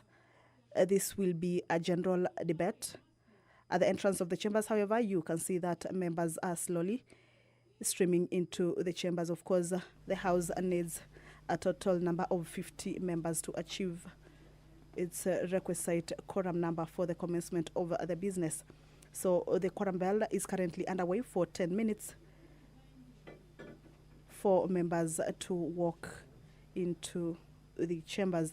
The motion on the approval of amendments to the standing orders is lined up for consideration by the members of the National Assembly this afternoon. It's a motion by the Chairperson, Procedure and House Rules Committee that the House adopts the 5th report of the Procedure and House Rules Committee on amendments to the standing order laid on the table of the House on Thursday, May of 26th, the year 2022, and that it approves the proposed amendments to the standing orders as contained in the first schedule to the report, as well as further resolves that pursuant to the provisions of Standing Order 265, that the amendments are made to the standing orders shall commence upon the expiry of the term of the 12th Parliament, and that despite this particular provision, the proposed new standing order shall take effect immediately.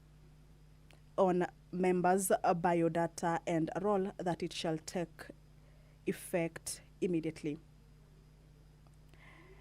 Members of the National Assembly will also be starting the debate on the Supreme Court Amendment Bill, a National Assembly Bill number 15 of the year 2022, a bill by the leader of a majority party.